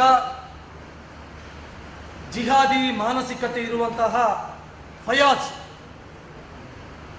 ಬಹಳ ಬರ್ಬರವಾಗಿ ಆ ಯುವತಿಯನ್ನು ಹತ್ಯೆ ಮಾಡಿದ್ದಾನೆ. ಈ ಘಟನೆಯನ್ನು ವಿಶ್ವ ಹಿಂದೂ ಪರಿಷತ್, ಬಜರಂಗ ದಳ, ದುರ್ಗವಾಹಿನಿ ಬಹಳ ತೀವ್ರವಾಗಿ ನಾವಿದನ್ನು ಖಂಡಿಸುತ್ತೇವೆ. ಹಾಡು ಹಗಲೇ ಕಾಲೇಜ್ ಕ್ಯಾಂಪಸ್ನಲ್ಲಿ ನೂರಾರು ವಿದ್ಯಾರ್ಥಿಗಳ ನಡುವೆ ಆ ವಿದ್ಯಾರ್ಥಿನಿ ನೇಹವನ್ನು ಸುಮಾರು 7-8 ಬಾರಿ ಚೂರಿಯಿಂದ ಚುಚ್ಚಿ ಕೊಲೆ ಮಾಡಿದಂಥ ಕೃತ್ಯ ಏನಿದೆ, ಇದೊಂದು ಕರ್ನಾಟಕದ ಜನ ಭಯಭೀತರಾಗಿರುವಂತಹ ಒಂದು ಘಟನೆ ಇದು. ಆ ಹುಡುಗಿಯ ತಂದೆ ಕೂಡ ನಿನ್ನೆ ಮಾಧ್ಯಮದಲ್ಲಿ ಹೇಳಿಕೆ ಕೊಡಬೇಕಾದ್ರೆ ಇದೊಂದು ಲವ್ ಜಿಹಾದಿನ ಕೃತ್ಯ, ಈ ಘಟನೆಯ ಹಿಂದೆ ಇನ್ನೂ ಬೇರೆಯವರು ಇದ್ದಾರೆ ಎಂಬಂತ ಹೇಳಿಕೆಯನ್ನು ಕೊಟ್ಟಿದ್ದಾರೆ. ಹಾಗಾಗಿ ನಾವು ಇದನ್ನು ಬಹಳ ಗಂಭೀರವಾಗಿ ತೆಗೆದುಕೊಂಡಿದ್ದೇವೆ. ಈ ಕೃತ್ಯದ ಹಿಂದೆ ಇನ್ನು ಅವನ ಸ್ನೇಹಿತರಿರ್ಬೋದು, ಇನ್ನು ಬೇರೆ ಬೇರೆ ಮುಸ್ಲಿಂ ಸಂಘಟನೆಗಳ ಕೈವಾಡ ಇರ್ಬೋದು. ಅದಕ್ಕೋಸ್ಕರ ಈ ಘಟನೆಯನ್ನು ರಾಷ್ಟ್ರೀಯ ತನಿಖಾ ದಳದ ಮುಖಾಂತರ ಅಂದರೆ NIA ಮುಖಾಂತರ ತನಿಖೆ ನಡೆಸಬೇಕು ಅಂತೇಳಿ ನಾವು ರಾಜ್ಯ ಸರ್ಕಾರಕ್ಕೆ ಈ ಪತ್ರಿಕೆಯ ಮುಖಾಂತರ ನಾವು ಆಗ್ರಹವನ್ನು ಮಾಡ್ತಾ ಇದ್ದೀವಿ. ಬಂಧುಗಳೇ, ಮೊನ್ನೆ ಚುನಾವಣೆಯ ನಂತರ, ವಿಧಾನಸಭಾ ಚುನಾವಣೆಯ ನಂತರ ರಾಜ್ಯದಲ್ಲಿ ಕಾಂಗ್ರೆಸ್ ಸರ್ಕಾರ ಬಂದ ಮೇಲೆ ಇವತ್ತು ಕರ್ನಾಟಕದಲ್ಲಿ ನಿರಂತರವಾಗಿ ಹಿಂದೂಗಳ ಮೇಲೆ ದೌರ್ಜನ್ಯ, ದಬ್ಬಾಳಿಕೆ, ಹಲ್ಲೆಗಳು ಇವತ್ತು ನಡೀತಾ ಇದೆ. ನಮ್ಗೆ ಗೊತ್ತಿರಬಹುದು, 2 ತಿಂಗಳ ಹಿಂದೆ ರಾಮೇಶ್ವರಂ ಕೆಫೆಯಲ್ಲಿ ಬಾಂಬ್ ಬ್ಲಾಸ್ಟ್ ಮಾಡುವುದರ ಮುಖಾಂತರ ಪ್ರಾರಂಭಗೊಂಡಂತ ಈ ಕೃತ್ಯ ವಿಧಾನಸೌಧದಲ್ಲಿ ಪಾಕಿಸ್ತಾನದ ಪರ ಘೋಷಣೆಯನ್ನು ಕೂಗ್ತಾರೆ. ಬೆಂಗಳೂರಲ್ಲಿ ಒಂದು ಅಂಗಡಿಯಲ್ಲಿ ಹನುಮಾನ್ ಚಾಲೀಸವನ್ನು ಹಾಕಿದ್ರೆ ಅದನ್ನು ವಿರೋಧಿಸಿ ಆ ಯುವಕನ ಕೊಲೆ ಯತ್ನವನ್ನು ಮಾಡ್ತಾ ಇದ್ದಾರೆ. ದಾವಣಗೆರೆಯಲ್ಲಿ ರಾಮನವಮಿ ಕಾರ್ಯಕ್ರಮ ಆಗಬೇಕಾದ್ರೆ ಆ ಕಾರ್ಯಕ್ರಮಕ್ಕೆ ಅಡ್ಡಿಪಡಿಸ್ತಾರೆ. ಮೊನ್ನೆ ಬೆಂಗಳೂರಿನಲ್ಲಿ ನಟಿ ಹರ್ಷಿಕಾ ಪೂರ್ಣಚ್ಚನ್ ಕನ್ನಡದಲ್ಲಿ ಮಾತಾಡಿದರೆಂಬ ಕಾರಣಕ್ಕೋಸ್ಕರ ಅವರು ಮತ್ತು ಅವರ ಕುಟುಂಬದ ಮೇಲೆ ದಾಳಿಯಾಗುತ್ತೆ. ಮೈಸೂರಿನಲ್ಲಿ ಒಬ್ಬ ಯೂಟ್ಯೂಬರ್ನ ಮೇಲೆ ದಾಳಿ ಮಾಡ್ತಾರೆ. ಮೊನ್ನೆ ಚಿತ್ರದುರ್ಗದಲ್ಲಿ ಒಬ್ಬ ಉಮೇಶ್ ನಾಯಕ್ ಎಂಬಂತ ಯುವಕನ ಮೇಲೆ ಹಲ್ಲೆ ನಡೆಯುತ್ತೆ. ಮೊನ್ನೆ ಮಂಗಳೂರಿನ ಸಾಯಿ ಮಂದಿರದಲ್ಲಿ ಬಿಜೆಪಿಯವರು ಮತ ಪ್ರಚಾರ ಮಾಡಬೇಕಾದ್ರೆ ಮುಸಲ್ಮಾನ್ ಗೂಂಡಗಳ ಜೊತೆ ಇವತ್ತು ಆ ಮತ ಪ್ರಚಾರವನ್ನು ತಡೆಯುವಂತ, ಹಲ್ಲೆ ನಡೆಸುವಂತ, ಗಲಾಟೆ ಮಾಡುವಂತ ಘಟನೆಗಳು ಇವತ್ತು ನಮ್ಮ ರಾಜ್ಯದಲ್ಲಿ ಆಗ್ತಾ ಇದೆ.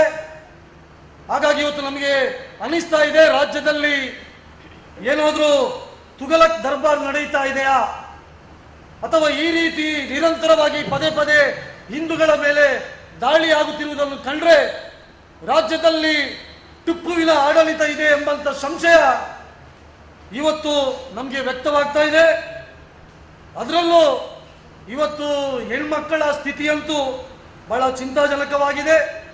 ನಿರಂತರವಾಗಿ ಪ್ರತಿಯೊಂದು ಜಿಲ್ಲೆಯಲ್ಲಿ ಕೂಡ ಬೇರೆ ಬೇರೆ ಕಾರಣಗಳಿಗೋಸ್ಕರ ಇವತ್ತು ಹೆಣ್ಮಕ್ಕಳ ಹತ್ಯೆ, ಅವರ ಅತ್ಯಾಚಾರ, ಅವರ ಮೇಲೆ ಹಲ್ಲೆ ನಡೆಸುವುದು, ಎಸಿಡಿ ಹಾಕುವುದು, ಈ ರೀತಿ ಘಟನೆಗಳು ಇವತ್ತು ನಿರಂತರವಾಗಿ ಆಗ್ತಾ ಇದೆ.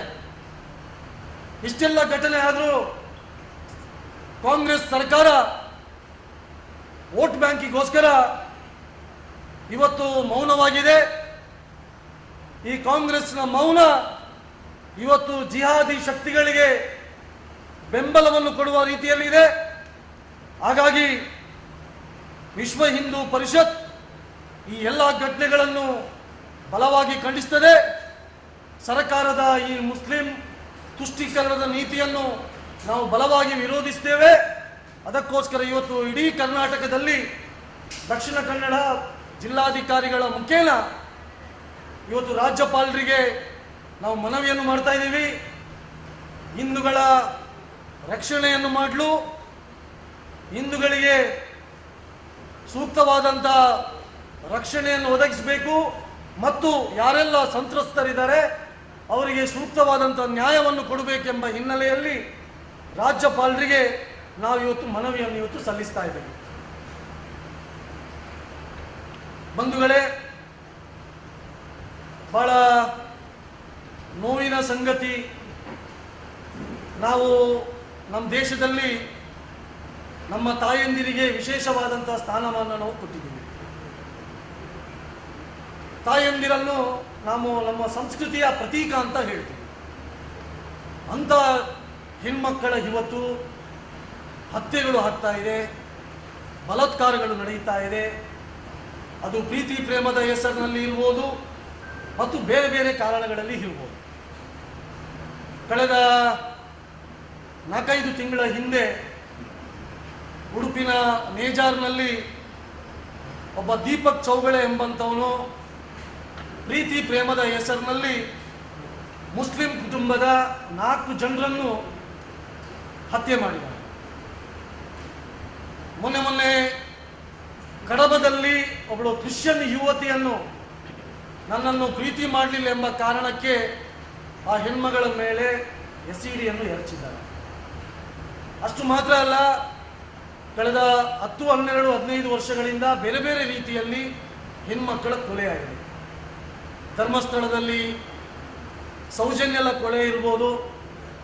ಆ ಸೌಜನ್ಯಲ ಕೊಲೆಯಿಂದ ನಿನ್ನೆ ನಡೆದಂಥ ಹುಬ್ಳಿಯಲ್ಲಿ ವಿದ್ಯಾರ್ಥಿನಿ ನೇಹಳ ಕೊಲೆ ಇರ್ಬೋದು.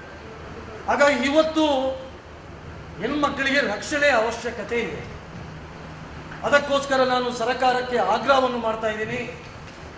ಹೇಗೆ ಇವತ್ತು ಪಂಜಾಬ್ನಲ್ಲಿ ಸಿಖ್ ಮಹಿಳೆಯರಿಗೆ ಅಲ್ಲಿಯ ಸಂಸ್ಕೃತಿಯ ಪ್ರಕಾರ ಕಿರ್ಫಾನ್ ಎಂಬಂಥ ಒಂದು ಕಿರುಕತ್ತಿ ಅದನ್ನು ಇಟ್ಕೊಳ್ಳಿಕ್ಕೆ ಇವತ್ತು ಅವಕಾಶ ಇದೆ. ಅದಕ್ಕೋಸ್ಕರ ಕರ್ನಾಟಕದಲ್ಲೂ ಕೂಡ ನಾನು ಎಲ್ಲ ಮಹಿಳೆಯರಿಗೆ, ಎಲ್ಲ ಯುವತಿಯರಿಗೆ ತನ್ನ ಆತ್ಮರಕ್ಷಣೆಗೋಸ್ಕರ ಇವತ್ತು ನಡೆಯುತ್ತಿರುವಂಥ ಎಲ್ಲ ಘಟನೆಗಳನ್ನು ಎದುರಿಸಲು, ಕಿರುಕತ್ತಿಯನ್ನು ಹಿಡಿಯಲು, ಕಿರುಕತ್ತಿಯನ್ನು ತನ್ನ ಜೊತೆ ಇಡಲು ಅನುಮತಿಯನ್ನು ಕೊಡಬೇಕು ಅಂತೇಳಿ ನಾನು ಕರ್ನಾಟಕದ ರಾಜ್ಯ ಸರ್ಕಾರಕ್ಕೆ ಈ ಸಂದರ್ಭದಲ್ಲಿ ನಾನು ಆಗ್ರಹವನ್ನು ಮಾಡ್ತಾ ಇದ್ದೀನಿ. ಅಷ್ಟು ಮಾತ್ರ ಅಲ್ಲ, ಇವತ್ತು ಹೆಣ್ಮಕ್ಕಳಿಗೆ ಅವರ ಆತ್ಮರಕ್ಷಣೆಗೆ ಒಂದು ವಿಶೇಷವಾದಂತಹ ತರಬೇತಿ ಶಿಬಿರವನ್ನು ಕೂಡ ಆಯೋಜನೆ ಮಾಡಬೇಕು ಅಂತೇಳಿ ರಾಜ್ಯ ಸರ್ಕಾರಕ್ಕೆ ಈ ಸಂದರ್ಭದಲ್ಲಿ ನಾನು ವಿನಂತಿಯನ್ನು ಈ ಪತ್ರಿಕಾ ಮಾಧ್ಯಮದ ಮುಖಾಂತರ ನಾನು ವಿನಂತಿಯನ್ನು ಮಾಡ್ತಾ ಇದ್ದೀನಿ. ಸರ್ಕಾರದ ಕಡೆಯಿಂದ ಅವರ ಪ್ರತಿಕ್ರಿಯೆ ಅಂದರೆ ಅದು ವೈಯಕ್ತಿಕ ವಿಚಾರ ಹಾಗೆ ನೋಡಿ, ಸರ್ಕಾರ ಹೇಳಿರ್ಬೋದು, ಒಬ್ಬಳು ತನ್ನ ಮನೆಯಲ್ಲಿ ಮಗಳ ಕೊಲೆಯಾಗಿದೆ, ಅವರ ತಂದೆ ಸ್ಪಷ್ಟವಾಗಿ ಹೇಳಿದ್ದಾರೆ, ಅವನು ನಿರಂತರವಾಗಿ ನನ್ನ ಮಗಳಿಗೆ ಕಿರುಕುಳವನ್ನು ಕೊಡ್ತಾ ಇದ್ದ, ಅದಕ್ಕೋಸ್ಕರ ಇವತ್ತು ಕೊಲೆ ಆಗಿದೆ, ಇದೊಂದು ಲವ್ ಜಿಹಾದ್ ಅಂತೇಳಿ ಇವತ್ತು ಅವಳ ತಂದೆ ಹೇಳಿದ್ದಾರೆ. ಅದಕ್ಕೋಸ್ಕರ ಇದಕ್ಕಿಂತ ದೊಡ್ಡದಾದಂತಹ ಸಾಕ್ಷಿ ಇನ್ನೊಂದು ಬೇಡ. ಅದಕ್ಕೋಸ್ಕರ ಖಂಡಿತವಾಗಲೂ ಇದೊಂದು ಲವ್ ಜಿಹಾದ್ ಪ್ರಕರಣ. ಇದರ ಹಿಂದೆ ಕೇವಲ ಫಯಾಜ್ ಮಾತ್ರ ಅಲ್ಲ, ಇವನಿಗೆ ಸಹಕಾರ ಕೊಡುವ ದೃಷ್ಟಿಯಲ್ಲಿ 3-4 ಜನ ಅವನ ಸ್ನೇಹಿತರಿದ್ದಾರೆ. ಇದರ ಹಿಂದೆ ಮುಸ್ಲಿಂ ಮೂಲಭೂತವಾದಿ ಸಂಘಟನೆಗಳ ಕೈವಾಡನೂ ಇರಬಹುದು. ಅದಕ್ಕೋಸ್ಕರ ನಾವು ಇದೊಂದು ಲವ್ ಜಿಹಾದ್ ಪ್ರಕರಣ ಅಂತ ಹೇಳ್ತಾ ಇದ್ದೀವಿ. ಅದಕ್ಕೋಸ್ಕರ ಇದನ್ನು NIA ತನಿಖೆ ಮಾಡಬೇಕು. ಇದರ ಸತ್ಯಾಂಶ ಹೊರಗೆ ಬರಬೇಕಾದ್ರೆ ಈ ರೀತಿಯ ದೊಡ್ಡ ಮಟ್ಟದ ತನಿಖೆ ಆದರೆ ಇದು ಸತ್ಯ ಹೊರಗೆ ಬರುತ್ತೆ. ಕೇವಲ ಈ ಪ್ರಕರಣ ಮಾತ್ರ ಅಲ್ಲ, ಕರ್ನಾಟಕದಲ್ಲಿ 10 ಪ್ರಕರಣಗಳು ಈ ರೀತಿಯ ಘಟನೆಗಳು ನಡೆದಿದೆ. ಇದರ ಹಿಂದೆ ಅದೊಂದು ಇಸ್ಲಾಮಿಕ್ ಕೃತ್ಯ, ಇದು ಲವ್ ಜಿಹಾದಿನ ಕೃತ್ಯ. ಅದಕ್ಕೋಸ್ಕರ ಇದು ಕೂಡ ಇದರ ಲವ್ ಜಿಹಾದಿನ ಮುಂದುವರಿದ ಭಾಗ ಅಂತ ಹೇಳಲಿಕ್ಕೆ ನಾನು ಬಹಳ ಸ್ಪಷ್ಟವಾಗಿ ಇದನ್ನು ಹೇಳ್ತಾ ಇದ್ದೀನಿ.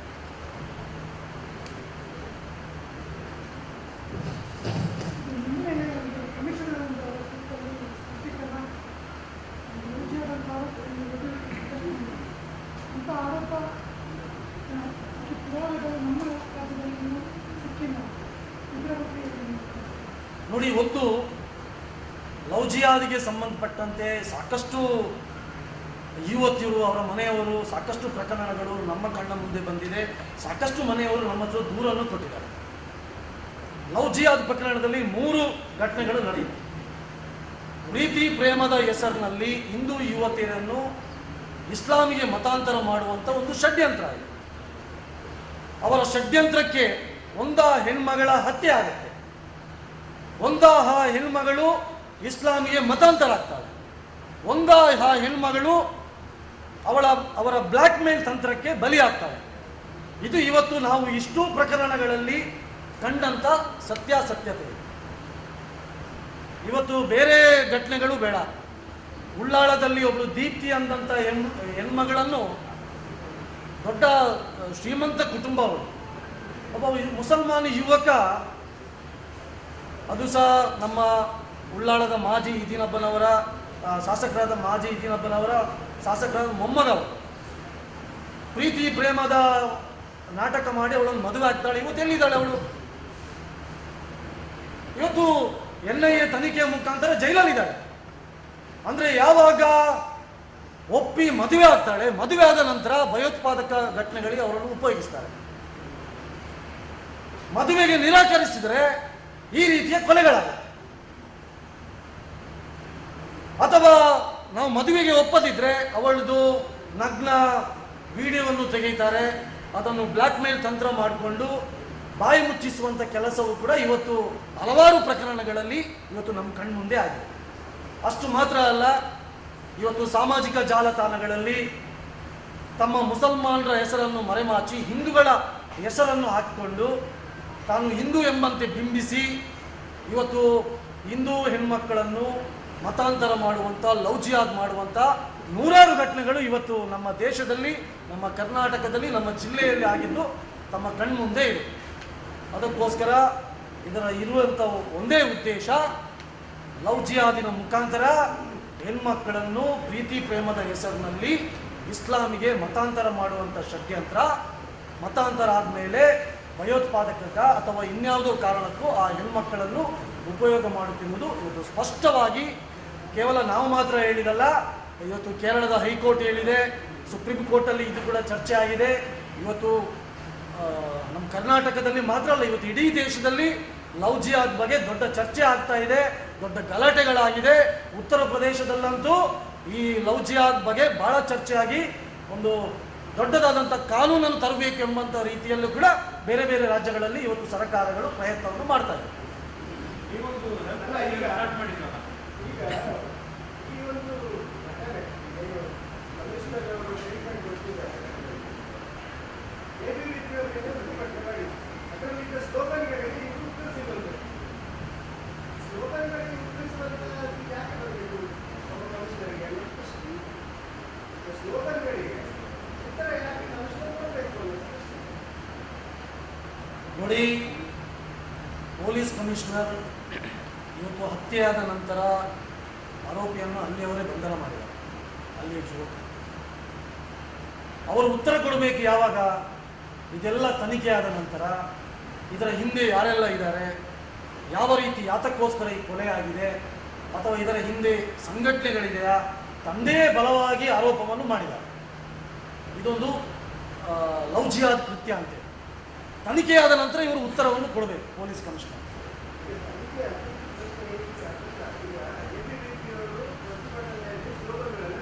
ಏನು ಸ್ಲೋಗನ್ ತೂಗಿದ್ದಾರೆ? ಈ ಲವ್ ಜಿಹಾದ್ ಇದೆ, ಹೆಣ್ಣುಮಕ್ಕಳಿಗೆ ರಕ್ಷಣೆ ಇಲ್ಲ, ಆ ಥರದ್ದೆಲ್ಲ ಸ್ಲೋಗನ್ಸ್ಗಳಿದೆ. ಅದಕ್ಕೆ ಕಮಿಷನರ್ ಆಗಿರೋದಕ್ಕೆ ಯಾಕೆ ಕ್ಲಾರಿಫಿಕೇಶನ್ ಯಾಕೆ ಕೊಡಬೇಕು? ಅಲ್ಲ, ನಾನು ಅದೇ ಹೇಳ್ತಿರೋದು, ಪೊಲೀಸ್ ಕಮಿಷನರ್ಗೆ ಆ ಸ್ಲೋಗನ್ನ ಅವ್ರು ಯಾಕೆ ಕೊಟ್ಟಿರಬಹುದು ಅಂತ. ಇಲ್ಲ, ನನಗದು ಗೊತ್ತಿಲ್ಲ, ಏನು ಯಾವ ರೀತಿ ಅವರು ಕೊಟ್ಟಿದ್ದಾರೆ ಏನು ಹೇಳಿಕೆ ನಾನು ನೋಡಲಿಲ್ಲ. ಹೇಳಿದರೆ ನಾವು ಕೇಳಬೇಕು. ಅವರು ಸ್ಪಷ್ಟೀಕರಣ ಕೊಟ್ಟಿದ್ದಾರೆ ಏನು ಅಂತೇಳಿ. ಅಂಥದ್ದು ಕೇಸ್ ಆಗಿಲ್ಲ ನಮ್ಮಲ್ಲಿ, ಅಧಿಕೃತವಾಗಿ ಹಾಗೆಲ್ಲ ಅಂದರೆ ಲವ್ ಜಿಹಾದ್ ಪ್ರಕರಣ ಆಗಲಿಲ್ಲ ಅಂತೇಳಿ ನಾನು ಅದನ್ನೇ ಹೇಳ್ತಿರೋದು. ನಾನು ಹೇಳ್ತಿರೋದು ಅದನ್ನೇ. ಏಕಾಏಕಿ ಹೇಳಲಿಕ್ಕೆ ಬರಲ್ಲ, ತನಿಖೆ ನಡೆಸಿ.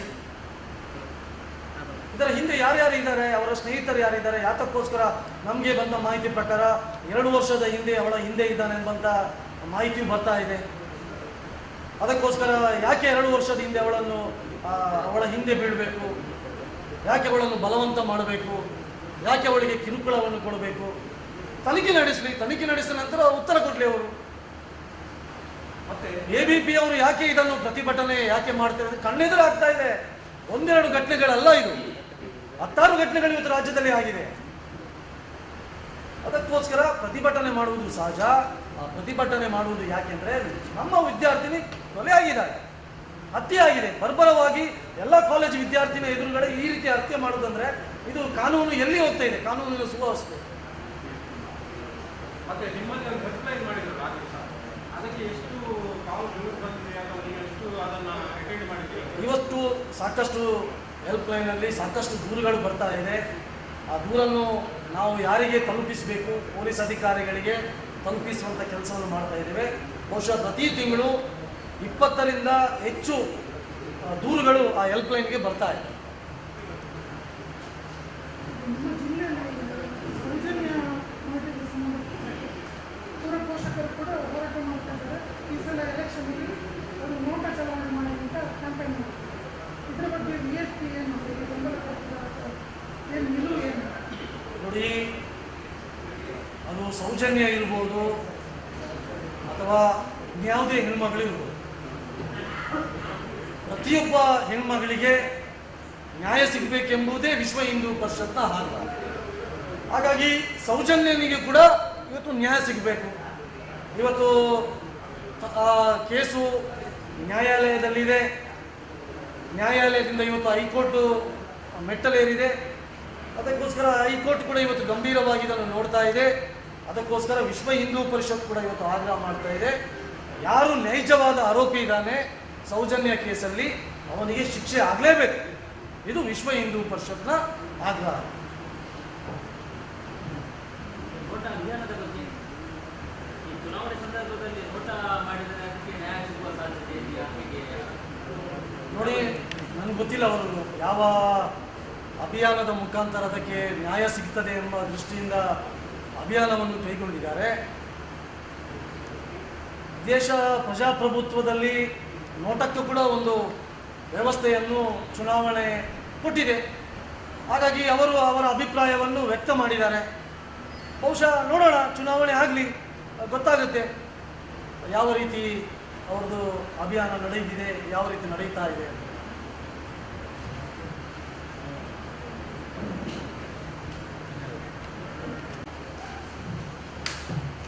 ವಿಶ್ವ ಹಿಂದೂ ಪರಿಷತ್ನ ಪತ್ರಿಕಾಗೋಷ್ಠಿಗೆ ಆಗಮಿಸಿದಂತಹ ಎಲ್ಲ ಪತ್ರಿಕಾ ಬಂಧುಗಳಿಗೆ ಸ್ವಾಗತವನ್ನು ಕೋರುತ್ತಾ, ಬಹಳ ನೋವಿನ ಸಂಗತಿ, ಹುಬ್ಬಳ್ಳಿಯ ಒಂದು ಕಾಲೇಜಲ್ಲಿ ಹುಬ್ಬಳ್ಳಿ ಧಾರವಾಡದ ಮಹಾನಗರ ಪಾಲಿಕೆ ಸದಸ್ಯರಾಗಿರುವಂತಹ ನಿರಂಜನ್ ಹಿರೇಮಠ ಅವರ ಮಗಳಾದಂತಹ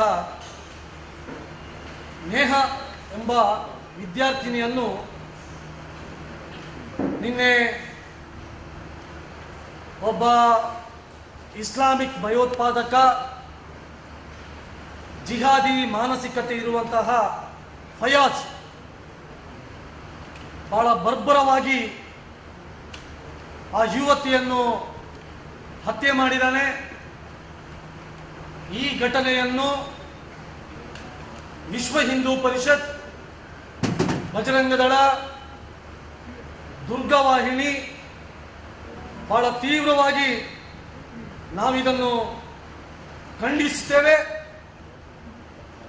ಹಾಡು ಹಗಲೇ ಕಾಲೇಜ್ ಕ್ಯಾಂಪಸ್ನಲ್ಲಿ ನೂರಾರು ವಿದ್ಯಾರ್ಥಿಗಳ ನಡುವೆ ಆ ವಿದ್ಯಾರ್ಥಿನಿ ನೇಹವನ್ನು ಸುಮಾರು 7-8 ಬಾರಿ ಚೂರಿಯಿಂದ ಚುಚ್ಚಿ ಕೊಲೆ ಮಾಡಿದಂಥ ಕೃತ್ಯ ಏನಿದೆ, ಇದೊಂದು ಕರ್ನಾಟಕದ ಜನ ಭಯಭೀತರಾಗಿರುವಂತಹ ಒಂದು ಘಟನೆ ಇದು. ಆ ಹುಡುಗಿಯ ತಂದೆ ಕೂಡ ನಿನ್ನೆ ಮಾಧ್ಯಮದಲ್ಲಿ ಹೇಳಿಕೆ ಕೊಡಬೇಕಾದ್ರೆ ಇದೊಂದು ಲವ್ ಜಿಹಾದಿನ ಕೃತ್ಯ, ಈ ಘಟನೆಯ ಹಿಂದೆ ಇನ್ನೂ ಬೇರೆಯವರು ಇದ್ದಾರೆ ಎಂಬಂತ ಹೇಳಿಕೆಯನ್ನು ಕೊಟ್ಟಿದ್ದಾರೆ. ಹಾಗಾಗಿ ನಾವು ಇದನ್ನು ಬಹಳ ಗಂಭೀರವಾಗಿ ತೆಗೆದುಕೊಂಡಿದ್ದೇವೆ. ಈ ಕೃತ್ಯದ ಹಿಂದೆ ಇನ್ನೂ ಅವನ ಸ್ನೇಹಿತರಿರ್ಬೋದು, ಇನ್ನು ಬೇರೆ ಬೇರೆ ಮುಸ್ಲಿಂ ಸಂಘಟನೆಗಳ ಕೈವಾಡ ಇರ್ಬೋದು. ಅದಕ್ಕೋಸ್ಕರ ಈ ಘಟನೆಯನ್ನು ರಾಷ್ಟ್ರೀಯ ತನಿಖಾ ದಳದ ಮುಖಾಂತರ ಅಂದ NIA ಮುಖಾಂತರ ತನಿಖೆ ನಡೆಸಬೇಕು ಅಂತೇಳಿ ನಾವು ರಾಜ್ಯ ಸರ್ಕಾರಕ್ಕೆ ಈ ಪತ್ರಿಕೆಯ ಮುಖಾಂತರ ನಾವು ಆಗ್ರಹವನ್ನು ಮಾಡ್ತಾ ಇದ್ದೀವಿ. ಬಂಧುಗಳೇ, ಮೊನ್ನೆ ಚುನಾವಣೆಯ ನಂತರ, ವಿಧಾನಸಭಾ ಚುನಾವಣೆಯ ನಂತರ ರಾಜ್ಯದಲ್ಲಿ ಕಾಂಗ್ರೆಸ್ ಸರ್ಕಾರ ಬಂದ ಮೇಲೆ ಇವತ್ತು ಕರ್ನಾಟಕದಲ್ಲಿ ನಿರಂತರವಾಗಿ ಹಿಂದೂಗಳ ಮೇಲೆ ದೌರ್ಜನ್ಯ, ದಬ್ಬಾಳಿಕೆ, ಹಲ್ಲೆಗಳು ಇವತ್ತು ನಡೀತಾ ಇದೆ. ನಮ್ಗೆ ಗೊತ್ತಿರ್ಬೋದು, 2 ತಿಂಗಳ ಹಿಂದೆ ರಾಮೇಶ್ವರಂ ಕೆಫೆಯಲ್ಲಿ ಬಾಂಬ್ ಬ್ಲಾಸ್ಟ್ ಮಾಡುವುದರ ಮುಖಾಂತರ ಪ್ರಾರಂಭಗೊಂಡಂತ ಈ ಕೃತ್ಯ ವಿಧಾನಸೌಧದಲ್ಲಿ ಪಾಕಿಸ್ತಾನದ ಪರ ಘೋಷಣೆಯನ್ನು ಕೂಗ್ತಾರೆ. ಬೆಂಗಳೂರಲ್ಲಿ ಒಂದು ಅಂಗಡಿಯಲ್ಲಿ ಹನುಮಾನ್ ಚಾಲಿಸವನ್ನು ಹಾಕಿದ್ರೆ ಅದನ್ನು ವಿರೋಧಿಸಿ ಆ ಯುವಕನ ಕೊಲೆ ಯತ್ನವನ್ನು ಮಾಡ್ತಾ ಇದ್ದಾರೆ. ದಾವಣಗೆರೆಯಲ್ಲಿ ರಾಮನವಮಿ ಕಾರ್ಯಕ್ರಮ ಆಗಬೇಕಾದ್ರೆ ಆ ಕಾರ್ಯಕ್ರಮಕ್ಕೆ ಅಡ್ಡಿಪಡಿಸ್ತಾರೆ. ಮೊನ್ನೆ ಬೆಂಗಳೂರಿನಲ್ಲಿ ನಟಿ ಹರ್ಷಿಕಾ ಪೂರ್ಣಚ್ಚನವರು ಕನ್ನಡದಲ್ಲಿ ಮಾತಾಡಿದರೆಂಬ ಕಾರಣಕ್ಕೋಸ್ಕರ ಅವರು ಮತ್ತು ಅವರ ಕುಟುಂಬದ ಮೇಲೆ ದಾಳಿಯಾಗುತ್ತೆ. ಮೈಸೂರಿನಲ್ಲಿ ಒಬ್ಬ ಯೂಟ್ಯೂಬರ್ನ ಮೇಲೆ ದಾಳಿ ಮಾಡ್ತಾರೆ. ಮೊನ್ನೆ ಚಿತ್ರದುರ್ಗದಲ್ಲಿ ಒಬ್ಬ ಉಮೇಶ್ ನಾಯಕ್ ಎಂಬಂತ ಯುವಕನ ಮೇಲೆ ಹಲ್ಲೆ ನಡೆಯುತ್ತೆ. ಮೊನ್ನೆ ಮಂಗಳೂರಿನ ಸಾಯಿ ಮಂದಿರದಲ್ಲಿ ಬಿಜೆಪಿಯವರು ಮತ ಪ್ರಚಾರ ಮಾಡಬೇಕಾದ್ರೆ ಮುಸಲ್ಮಾನ್ ಗೂಂಡಗಳ ಜೊತೆ ಇವತ್ತು ಆ ಮತ ಪ್ರಚಾರವನ್ನು ತಡೆಯುವಂತ, ಹಲ್ಲೆ ನಡೆಸುವಂತ, ಗಲಾಟೆ ಮಾಡುವಂತ ಘಟನೆಗಳು ಇವತ್ತು ನಮ್ಮ ರಾಜ್ಯದಲ್ಲಿ ಆಗ್ತಾ ಇದೆ. ಹಾಗಾಗಿ ಇವತ್ತು ನಮಗೆ ಅನಿಸ್ತಾ ಇದೆ, ರಾಜ್ಯದಲ್ಲಿ ಏನಾದರೂ ತುಗಲಕ್ ದರ್ಬಾರ್ ನಡೀತಾ ಇದೆಯಾ, ಅಥವಾ ಈ ರೀತಿ ನಿರಂತರವಾಗಿ ಪದೇ ಹಿಂದೂಗಳ ಮೇಲೆ ದಾಳಿ ಆಗುತ್ತಿರುವುದನ್ನು ಕಂಡ್ರೆ ರಾಜ್ಯದಲ್ಲಿ ಟಿಪ್ಪುವಿನ ಆಡಳಿತ ಇದೆ ಎಂಬಂತ ಸಂಶಯ ಇವತ್ತು ನಮಗೆ ವ್ಯಕ್ತವಾಗ್ತಾ ಇದೆ. ಅದರಲ್ಲೂ ಇವತ್ತು ಹೆಣ್ಮಕ್ಕಳ ಸ್ಥಿತಿಯಂತೂ ಬಹಳ ಚಿಂತಾಜನಕವಾಗಿದೆ. ನಿರಂತರವಾಗಿ ಪ್ರತಿಯೊಂದು ಜಿಲ್ಲೆಯಲ್ಲಿ ಕೂಡ ಬೇರೆ ಕಾರಣಗಳಿಗೋಸ್ಕರ ಇವತ್ತು ಹೆಣ್ಮಕ್ಕಳ ಹತ್ಯೆ, ಅವರ ಅತ್ಯಾಚಾರ, ಅವರ ಮೇಲೆ ಹಲ್ಲೆ ನಡೆಸುವುದು, ಎಸಿಡಿ ಹಾಕುವುದು, ಈ ರೀತಿ ಘಟನೆಗಳು ಇವತ್ತು ನಿರಂತರವಾಗಿ ಆಗ್ತಾ ಇದೆ. ಇಷ್ಟೆಲ್ಲ ಘಟನೆ ಆದರೂ ಕಾಂಗ್ರೆಸ್ ಸರ್ಕಾರ ವೋಟ್ ಬ್ಯಾಂಕಿಗೋಸ್ಕರ ಇವತ್ತು ಮೌನವಾಗಿದೆ. ಈ ಕಾಂಗ್ರೆಸ್ನ ಮೌನ ಇವತ್ತು ಜಿಹಾದಿ ಶಕ್ತಿಗಳಿಗೆ ಬೆಂಬಲವನ್ನು ಕೊಡುವ ರೀತಿಯಲ್ಲಿದೆ. ಹಾಗಾಗಿ ವಿಶ್ವ ಹಿಂದೂ ಪರಿಷತ್ ಈ ಎಲ್ಲ ಘಟನೆಗಳನ್ನು ಬಲವಾಗಿ ಖಂಡಿಸುತ್ತದೆ. ಸರ್ಕಾರದ ಈ ಮುಸ್ಲಿಂ ತುಷ್ಟೀಕರಣದ ನೀತಿಯನ್ನು ನಾವು ಬಲವಾಗಿ ವಿರೋಧಿಸ್ತೇವೆ. ಅದಕ್ಕೋಸ್ಕರ ಇವತ್ತು ಇಡೀ ಕರ್ನಾಟಕದಲ್ಲಿ ದಕ್ಷಿಣ ಕನ್ನಡ ಜಿಲ್ಲಾಧಿಕಾರಿಗಳ ಮುಖೇನ ಇವತ್ತು ರಾಜ್ಯಪಾಲರಿಗೆ ನಾವು ಮನವಿಯನ್ನು ಮಾಡ್ತಾ ಇದ್ದೀವಿ. ಹಿಂದೂಗಳ ರಕ್ಷಣೆಯನ್ನು ಮಾಡಲು, ಹಿಂದೂಗಳಿಗೆ ಸೂಕ್ತವಾದಂಥ ರಕ್ಷಣೆಯನ್ನು ಒದಗಿಸಬೇಕು ಮತ್ತು ಯಾರೆಲ್ಲ ಸಂತ್ರಸ್ತರಿದ್ದಾರೆ ಅವರಿಗೆ ಸೂಕ್ತವಾದಂಥ ನ್ಯಾಯವನ್ನು ಕೊಡಬೇಕೆಂಬ ಹಿನ್ನೆಲೆಯಲ್ಲಿ ರಾಜ್ಯಪಾಲರಿಗೆ ನಾವು ಇವತ್ತು ಮನವಿಯನ್ನು ಇವತ್ತು ಸಲ್ಲಿಸ್ತಾ ಇದ್ದೇವೆ. ಬಂಧುಗಳೇ, ಬಹಳ ನೋವಿನ ಸಂಗತಿ, ನಾವು ನಮ್ಮ ದೇಶದಲ್ಲಿ ನಮ್ಮ ತಾಯಂದಿರಿಗೆ ವಿಶೇಷವಾದಂಥ ಸ್ಥಾನವನ್ನು ನಾವು ಕೊಟ್ಟಿದ್ದೀವಿ. ತಾಯಂದಿರನ್ನು ನಾವು ನಮ್ಮ ಸಂಸ್ಕೃತಿಯ ಪ್ರತೀಕ ಅಂತ ಹೇಳ್ತೀವಿ. ಅಂಥ ಹೆಣ್ಮಕ್ಕಳ ಇವತ್ತು ಹತ್ಯೆಗಳು ಆಗ್ತಾ ಇದೆ, ಬಲಾತ್ಕಾರಗಳು ನಡೀತಾ ಇದೆ. ಅದು ಪ್ರೀತಿ ಪ್ರೇಮದ ಹೆಸರಿನಲ್ಲಿ ಇರ್ಬೋದು ಮತ್ತು ಬೇರೆ ಕಾರಣಗಳಲ್ಲಿ ಇರ್ಬೋದು. ಕಳೆದ 4-5 ತಿಂಗಳ ಹಿಂದೆ ಉಡುಪಿನ ನೇಜಾರ್ನಲ್ಲಿ ಒಬ್ಬ ದೀಪಕ್ ಚೌಗಳೆ ಎಂಬಂಥವನು ಪ್ರೀತಿ ಪ್ರೇಮದ ಹೆಸರಿನಲ್ಲಿ ಮುಸ್ಲಿಂ ಕುಟುಂಬದ 4 ಜನರನ್ನು ಹತ್ಯೆ ಮಾಡಿದ್ದಾನೆ. ಮೊನ್ನೆ ಕಡಬದಲ್ಲಿ ಒಬ್ಬಳು ಕ್ರಿಶ್ಚಿಯನ್ ಯುವತಿಯನ್ನು ನನ್ನನ್ನು ಪ್ರೀತಿ ಮಾಡಲಿಲ್ಲ ಎಂಬ ಕಾರಣಕ್ಕೆ ಆ ಹೆಣ್ಮಗಳ ಮೇಲೆ ಎಸಿಡಿಯನ್ನು ಎರಚಿದ್ದಾರೆ. ಅಷ್ಟು ಮಾತ್ರ ಅಲ್ಲ, ಕಳೆದ 10, 12, 15 ವರ್ಷಗಳಿಂದ ಬೇರೆ ಬೇರೆ ರೀತಿಯಲ್ಲಿ ಹೆಣ್ಮಕ್ಕಳ ಕೊಲೆಯಾಗಿದೆ. ಧರ್ಮಸ್ಥಳದಲ್ಲಿ ಸೌಜನ್ಯಲ ಕೊಲೆ ಇರ್ಬೋದು, ಆ ಸೌಜನ್ಯಲ ಕೊಲೆಯಿಂದ ನಿನ್ನೆ ನಡೆದಂಥ ಹುಬ್ಳಿಯಲ್ಲಿ ವಿದ್ಯಾರ್ಥಿನಿ ನೇಹಳ ಕೊಲೆ ಇರ್ಬೋದು.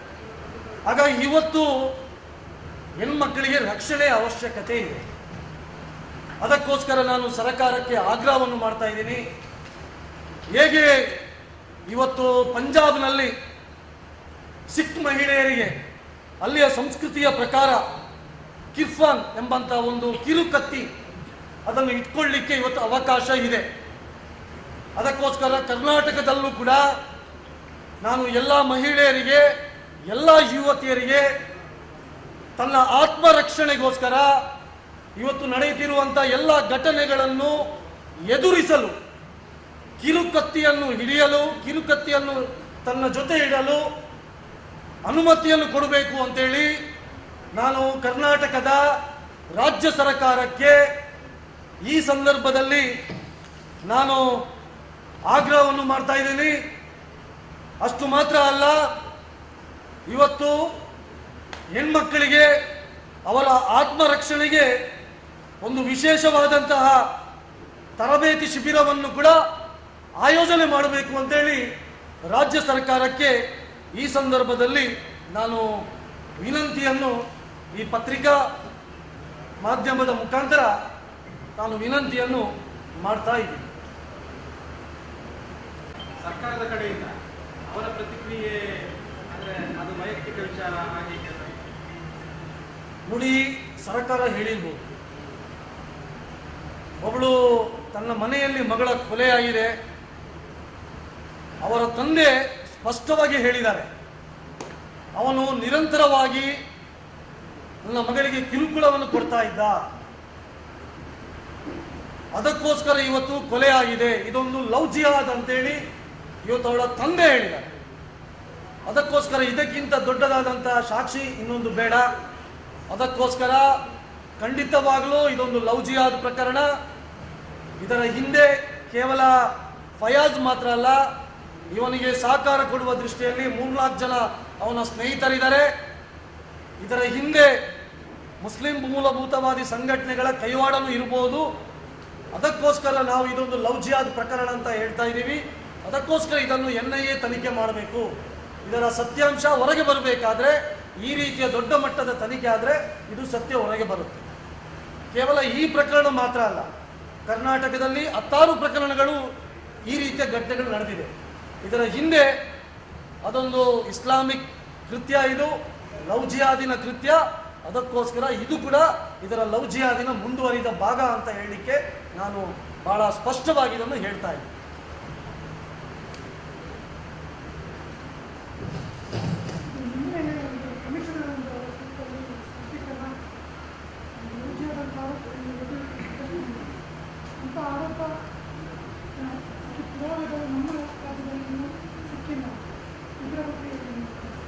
ನೋಡಿ, ಒಂದು ಲವ್ ಜಿಹಾದಿಗೆ ಸಂಬಂಧಪಟ್ಟಂತೆ ಸಾಕಷ್ಟು ಯುವತಿಯರು, ಅವರ ಮನೆಯವರು, ಸಾಕಷ್ಟು ಪ್ರಕರಣಗಳು ನಮ್ಮ ಕಣ್ಣ ಮುಂದೆ ಬಂದಿದೆ. ಸಾಕಷ್ಟು ಮನೆಯವರು ನಮ್ಮ ಹತ್ರ ದೂರನ್ನು ಕೊಟ್ಟಿದ್ದಾರೆ. ಲವ್ ಜಿಹಾದ್ ಪ್ರಕರಣದಲ್ಲಿ 3 ಘಟನೆಗಳು ನಡೆಯಿತು. ಪ್ರೀತಿ ಪ್ರೇಮದ ಹೆಸರಿನಲ್ಲಿ ಹಿಂದೂ ಯುವತಿಯರನ್ನು ಇಸ್ಲಾಮಿಗೆ ಮತಾಂತರ ಮಾಡುವಂಥ ಒಂದು ಷಡ್ಯಂತ್ರ ಇದೆ. ಅವರ ಷಡ್ಯಂತ್ರಕ್ಕೆ ಒಂದ ಹೆಣ್ಮಗಳ ಹತ್ಯೆ ಆಗುತ್ತೆ, ಒಂದ ಹೆಣ್ಮಗಳು ಇಸ್ಲಾಮಿಗೆ ಮತಾಂತರ ಆಗ್ತಾಳೆ, ಒಂದ ಹೆಣ್ಮಗಳು ಅವರ ಬ್ಲ್ಯಾಕ್ ಮೇಲ್ ತಂತ್ರಕ್ಕೆ ಬಲಿಯಾಗ್ತಾಳೆ. ಇದು ಇವತ್ತು ನಾವು ಇಷ್ಟೂ ಪ್ರಕರಣಗಳಲ್ಲಿ ಕಂಡಂಥ ಸತ್ಯಾಸತ್ಯತೆ. ಇವತ್ತು ಬೇರೆ ಘಟನೆಗಳು ಬೇಡ. ಉಳ್ಳಾಳದಲ್ಲಿ ಒಬ್ಬಳು ದೀಪ್ತಿ ಅಂದಂಥ ಹೆಣ್ಮಗಳನ್ನು, ದೊಡ್ಡ ಶ್ರೀಮಂತ ಕುಟುಂಬ ಅವಳು, ಒಬ್ಬ ಮುಸಲ್ಮಾನ ಯುವಕ, ಅದು ಸಹ ನಮ್ಮ ಉಳ್ಳಾಳದ ಮಾಜಿ ಇದೀನಬ್ಬನವರ ಶಾಸಕರಾದ ಮಾಜಿ ಇದೀನಬ್ಬನವರ ಶಾಸಕರಾದ ಮೊಮ್ಮಗವರು ಪ್ರೀತಿ ಪ್ರೇಮದ ನಾಟಕ ಮಾಡಿ ಅವಳನ್ನು ಮದುವೆ ಆಗ್ತಾಳೆ. ಇವತ್ತು ಎಲ್ಲಿದ್ದಾಳೆ ಅವಳು? ಇವತ್ತು NIA ತನಿಖೆಯ ಮುಖಾಂತರ ಜೈಲಲ್ಲಿದ್ದಾಳೆ. ಅಂದ್ರೆ ಯಾವಾಗ ಒಪ್ಪಿ ಮದುವೆ ಆಗ್ತಾಳೆ, ಮದುವೆ ಆದ ನಂತರ ಭಯೋತ್ಪಾದಕ ಘಟನೆಗಳಿಗೆ ಅವರನ್ನು ಉಪಯೋಗಿಸ್ತಾರೆ. ಮದುವೆಗೆ ನಿರಾಕರಿಸಿದರೆ ಈ ರೀತಿಯ ಕೊಲೆಗಳಾಗುತ್ತೆ. ಅಥವಾ ನಾವು ಮದುವೆಗೆ ಒಪ್ಪದಿದ್ರೆ ಅವಳದು ನಗ್ನ ವಿಡಿಯೋವನ್ನು ತೆಗೆಯುತ್ತಾರೆ, ಅದನ್ನು ಬ್ಲ್ಯಾಕ್ ಮೇಲ್ ತಂತ್ರ ಮಾಡಿಕೊಂಡು ಬಾಯಿ ಮುಚ್ಚಿಸುವಂಥ ಕೆಲಸವೂ ಕೂಡ ಇವತ್ತು ಹಲವಾರು ಪ್ರಕರಣಗಳಲ್ಲಿ ಇವತ್ತು ನಮ್ಮ ಕಣ್ಮುಂದೆ ಆಗಿದೆ. ಅಷ್ಟು ಮಾತ್ರ ಅಲ್ಲ, ಇವತ್ತು ಸಾಮಾಜಿಕ ಜಾಲತಾಣಗಳಲ್ಲಿ ತಮ್ಮ ಮುಸಲ್ಮಾನರ ಹೆಸರನ್ನು ಮರೆಮಾಚಿ ಹಿಂದೂಗಳ ಹೆಸರನ್ನು ಹಾಕಿಕೊಂಡು ತಾನು ಹಿಂದೂ ಎಂಬಂತೆ ಬಿಂಬಿಸಿ ಇವತ್ತು ಹಿಂದೂ ಹೆಣ್ಮಕ್ಕಳನ್ನು ಮತಾಂತರ ಮಾಡುವಂಥ, ಲವ್ ಜಿಹಾದ್ ಮಾಡುವಂಥ ನೂರಾರು ಘಟನೆಗಳು ಇವತ್ತು ನಮ್ಮ ದೇಶದಲ್ಲಿ, ನಮ್ಮ ಕರ್ನಾಟಕದಲ್ಲಿ, ನಮ್ಮ ಜಿಲ್ಲೆಯಲ್ಲಿ ಆಗಿದ್ದು ತಮ್ಮ ಕಣ್ಮುಂದೆ ಇದೆ.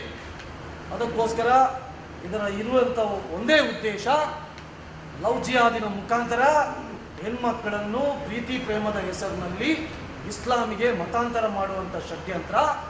ಮತಾಂತರ ಆದಮೇಲೆ ಭಯೋತ್ಪಾದಕ ಅಥವಾ ಇನ್ಯಾವುದೋ ಕಾರಣಕ್ಕೂ ಆ ಹೆಣ್ಮಕ್ಕಳನ್ನು ಉಪಯೋಗ ಮಾಡುತ್ತಿರುವುದು ಇವತ್ತು ಸ್ಪಷ್ಟವಾಗಿ ಕೇವಲ ನಾವು ಮಾತ್ರ ಹೇಳಿದಲ್ಲ, ಇವತ್ತು ಕೇರಳದ ಹೈಕೋರ್ಟ್ ಹೇಳಿದೆ, ಸುಪ್ರೀಂ ಕೋರ್ಟಲ್ಲಿ ಇದು ಕೂಡ ಚರ್ಚೆ ಆಗಿದೆ. ಇವತ್ತು ನಮ್ಮ ಕರ್ನಾಟಕದಲ್ಲಿ ಮಾತ್ರ ಅಲ್ಲ, ಇವತ್ತು ಇಡೀ ದೇಶದಲ್ಲಿ ಲವ್ ಜಿಹಾದ್ ಬಗ್ಗೆ ದೊಡ್ಡ ಚರ್ಚೆ ಆಗ್ತಾ ಇದೆ, ದೊಡ್ಡ ಗಲಾಟೆಗಳಾಗಿದೆ. ಉತ್ತರ ಪ್ರದೇಶದಲ್ಲಂತೂ ಈ ಲವ್ ಜಿಹಾದ್ ಬಗ್ಗೆ ಬಹಳ ಚರ್ಚೆ ಆಗಿ ಒಂದು ದೊಡ್ಡದಾದಂಥ ಕಾನೂನನ್ನು ತರಬೇಕು ಎಂಬಂಥ ರೀತಿಯಲ್ಲೂ ಕೂಡ ಬೇರೆ ಬೇರೆ ರಾಜ್ಯಗಳಲ್ಲಿ ಇವತ್ತು ಸರ್ಕಾರಗಳು ಪ್ರಯತ್ನವನ್ನು ಮಾಡ್ತಾ ಇದೆ. ಈ ಒಂದು ಸ್ಟಾರ್ಟ್ ಮಾಡಿದ್ರಲ್ಲ, ಈಗ ಈ ಒಂದು ಘಟನೆ ಏನು ಕಮಿಷನರ್ ಅವರು ಸ್ಟೇಟ್ಮೆಂಟ್ ಕೊಟ್ಟಿದ್ದಾರೆ, ABVP ಅವರಿಗೆ ಪ್ರತಿಭಟನೆ ಮಾಡಿ ಅದರಲ್ಲಿ ಈಗ ಸ್ಲೋಗನ್ಗಳಿಗೆ ಉತ್ತರಿಸಿದಂತೆ ಸ್ಲೋಗನ್ಗಳಿಗೆ ಉತ್ತರಿಸುವಂತ ಯಾಕೆ ಬರಬೇಕು ನಮ್ಮ ಕಮಿಷನರ್ಗೆ? ಸ್ಲೋಗನ್ಗಳಿಗೆ ಉತ್ತರ ಯಾಕೆ ಕಮಿಷನರ್ ಕೊಡಬೇಕು? ನೋಡಿ, ಪೊಲೀಸ್ ಕಮಿಷನರ್ ಇವತ್ತು ಹತ್ಯೆಯಾದ ನಂತರ ಆರೋಪಿಯನ್ನು ಅಲ್ಲಿಯವರೇ ಬಂಧನ ಮಾಡಿದ್ದಾರೆ. ಅಲ್ಲಿಯ ಯುವಕ ಅವರು ಉತ್ತರ ಕೊಡಬೇಕು ಯಾವಾಗ? ಇದೆಲ್ಲ ತನಿಖೆ ಆದ ನಂತರ ಇದರ ಹಿಂದೆ ಯಾರೆಲ್ಲ ಇದ್ದಾರೆ, ಯಾವ ರೀತಿ ಯಾತಕ್ಕೋಸ್ಕರ ಈ ಕೊಲೆ ಆಗಿದೆ, ಅಥವಾ ಇದರ ಹಿಂದೆ ಸಂಘಟನೆಗಳಿದೆಯಾ, ತಂದೆ ಬಲವಾಗಿ ಆರೋಪವನ್ನು ಮಾಡಿದ್ದಾರೆ.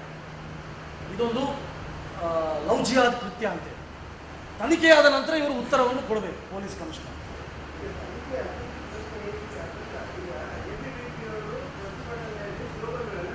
ಏನು ಸ್ಲೋಗನ್ ಕೂಗಿದ್ದಾರೆ? ಈ ಲವ್ ಜಿಹಾದ್ ಇದೆ, ಹೆಣ್ಣುಮಕ್ಕಳಿಗೆ ರಕ್ಷಣೆ ಇಲ್ಲ, ಆ ಥರದ್ದೆಲ್ಲ ಸ್ಲೋಗನ್ಸ್ಗಳಿದೆ. ಅದಕ್ಕೆ ಕಮಿಷನರ್ ಆಗಿರೋದಕ್ಕೆ ಯಾಕೆ ಅಲ್ಲ, ನಾನು ಅದೇ ಹೇಳ್ತಿರೋದು, ಪೊಲೀಸ್ ಕಮಿಷನರ್ಗೆ ಆ ಸ್ಲೋಗನ್ನ ಯಾಕೆ ಕೊಟ್ಟಿರಬಹುದು ಅಂತ. ಇಲ್ಲ, ನನಗೆ ಅದು ಗೊತ್ತಿಲ್ಲ, ಏನು ಯಾವ ರೀತಿ ಅವರು ಕೊಟ್ಟಿದ್ದಾರೆ ಏನು ಹೇಳಿಕೆ ನಾನು ನೋಡಲಿಲ್ಲ. ಹೇಳಿದರೆ ನಾವು ಕೇಳಬೇಕು. ಅವರು ಸ್ಪಷ್ಟೀಕರಣ ಕೊಟ್ಟಿದ್ದಾರೆ ಏನು ಅಂತೇಳಿ, ಅಂಥದ್ದು ಕೇಸ್ ಆಗಿಲ್ಲ ನಮ್ಮಲ್ಲಿ ಅಂದರೆ ಲವ್ ಜಿಹಾದ್ ಪ್ರಕರಣ ಆಗಲಿಲ್ಲ ಅಂತೇಳಿ. ನಾನು ಅದನ್ನೇ ಹೇಳ್ತಿರೋದು, ಅದನ್ನೇ. ಏಕಾಏಕಿ ಹೇಳಿಕೆ ಬರಲ್ಲ, ತನಿಖೆ ನಡೆಸಿ. ಇದರ ಹಿಂದೆ ಯಾರ್ಯಾರು ಇದ್ದಾರೆ, ಅವರ ಸ್ನೇಹಿತರು ಯಾರಿದ್ದಾರೆ, ಯಾತಕ್ಕೋಸ್ಕರ ನಮಗೆ ಬಂದ ಮಾಹಿತಿ ಪ್ರಕಾರ 2 ವರ್ಷದ ಹಿಂದೆ ಅವಳ ಹಿಂದೆ ಇದ್ದಾನೆ ಎಂಬಂಥ ಮಾಹಿತಿ ಬರ್ತಾ ಇದೆ. ಅದಕ್ಕೋಸ್ಕರ ಯಾಕೆ 2 ವರ್ಷದ ಹಿಂದೆ ಅವಳ ಹಿಂದೆ ಬೀಳಬೇಕು, ಯಾಕೆ ಅವಳನ್ನು ಬಲವಂತ ಮಾಡಬೇಕು, ಯಾಕೆ ಅವಳಿಗೆ ಕಿರುಕುಳವನ್ನು ಕೊಡಬೇಕು? ತನಿಖೆ ನಡೆಸಲಿ, ತನಿಖೆ ನಡೆಸಿದ ನಂತರ ಉತ್ತರ ಕೊಡಲಿ ಅವರು.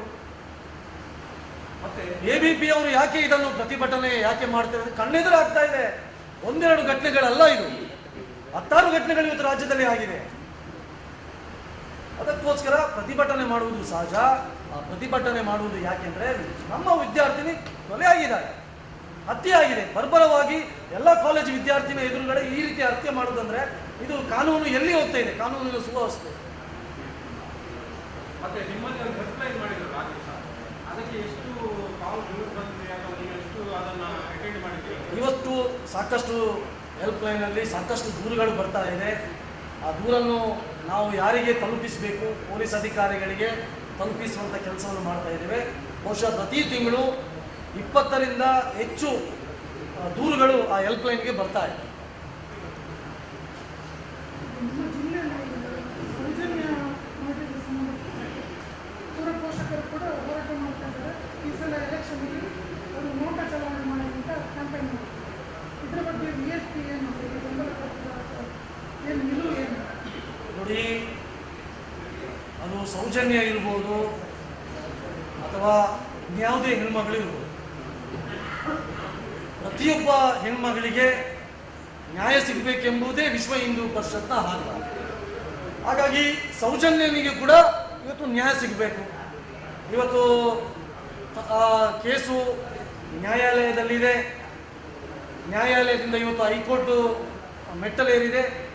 ಅದಕ್ಕೋಸ್ಕರ ಹೈಕೋರ್ಟ್ ಕೂಡ ಇವತ್ತು ಗಂಭೀರವಾಗಿ ಇದನ್ನು ನೋಡ್ತಾ ಇದೆ. ಅದಕ್ಕೋಸ್ಕರ ವಿಶ್ವ ಹಿಂದೂ ಪರಿಷತ್ ಕೂಡ ಇವತ್ತು ಆಗ್ರಹ ಮಾಡ್ತಾ ಇದೆ. ಯಾರು ನೈಜವಾದ ಆರೋಪಿ ಇದ್ದಾನೆ ಸೌಜನ್ಯ ಕೇಸಲ್ಲಿ, ಅವನಿಗೆ ಶಿಕ್ಷೆ ಆಗಲೇಬೇಕು.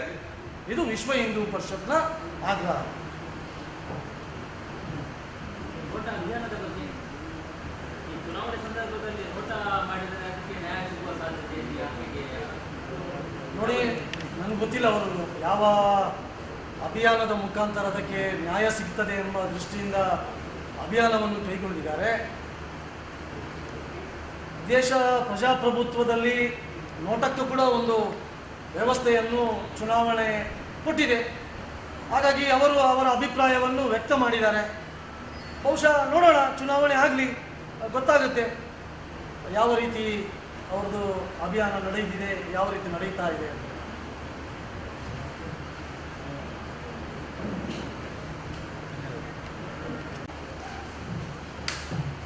ವಿಶ್ವ ಹಿಂದೂ ಪರಿಷತ್ನ ಪತ್ರಿಕಾಗೋಷ್ಠಿಗೆ ಆಗಮಿಸಿದಂತಹ ಎಲ್ಲ ಪತ್ರಿಕಾ ಬಂಧುಗಳಿಗೆ ಸ್ವಾಗತವನ್ನು ಕೋರುತ್ತಾ, ಬಹಳ ನೋವಿನ ಸಂಗತಿ, ಹುಬ್ಬಳ್ಳಿಯ ಒಂದು ಕಾಲೇಜಲ್ಲಿ ಹುಬ್ಬಳ್ಳಿ ಧಾರವಾಡದ ಮಹಾನಗರ ಪಾಲಿಕೆ ಸದಸ್ಯರಾಗಿರುವಂತಹ ನಿರಂಜನ್ ಹಿರೇಮಠ ಅವರ ಮಗಳಾದಂತಹ ನೇಹ ಎಂಬ ವಿದ್ಯಾರ್ಥಿನಿಯನ್ನು ನಿನ್ನೆ ಒಬ್ಬ ಇಸ್ಲಾಮಿಕ್ ಭಯೋತ್ಪಾದಕ, ಜಿಹಾದಿ ಮಾನಸಿಕತೆ ಇರುವಂತಹ ಫಯಾಜ್ ಬಹಳ ಬರ್ಬರವಾಗಿ ಆ ಯುವತಿಯನ್ನು ಹತ್ಯೆ ಮಾಡಿದ್ದಾನೆ. ಈ ಘಟನೆಯನ್ನು ವಿಶ್ವ ಹಿಂದೂ ಪರಿಷತ್, ಬಜರಂಗದಳ, ದುರ್ಗವಾಹಿನಿ ಬಹಳ ತೀವ್ರವಾಗಿ ನಾವಿದನ್ನು ಖಂಡಿಸುತ್ತೇವೆ.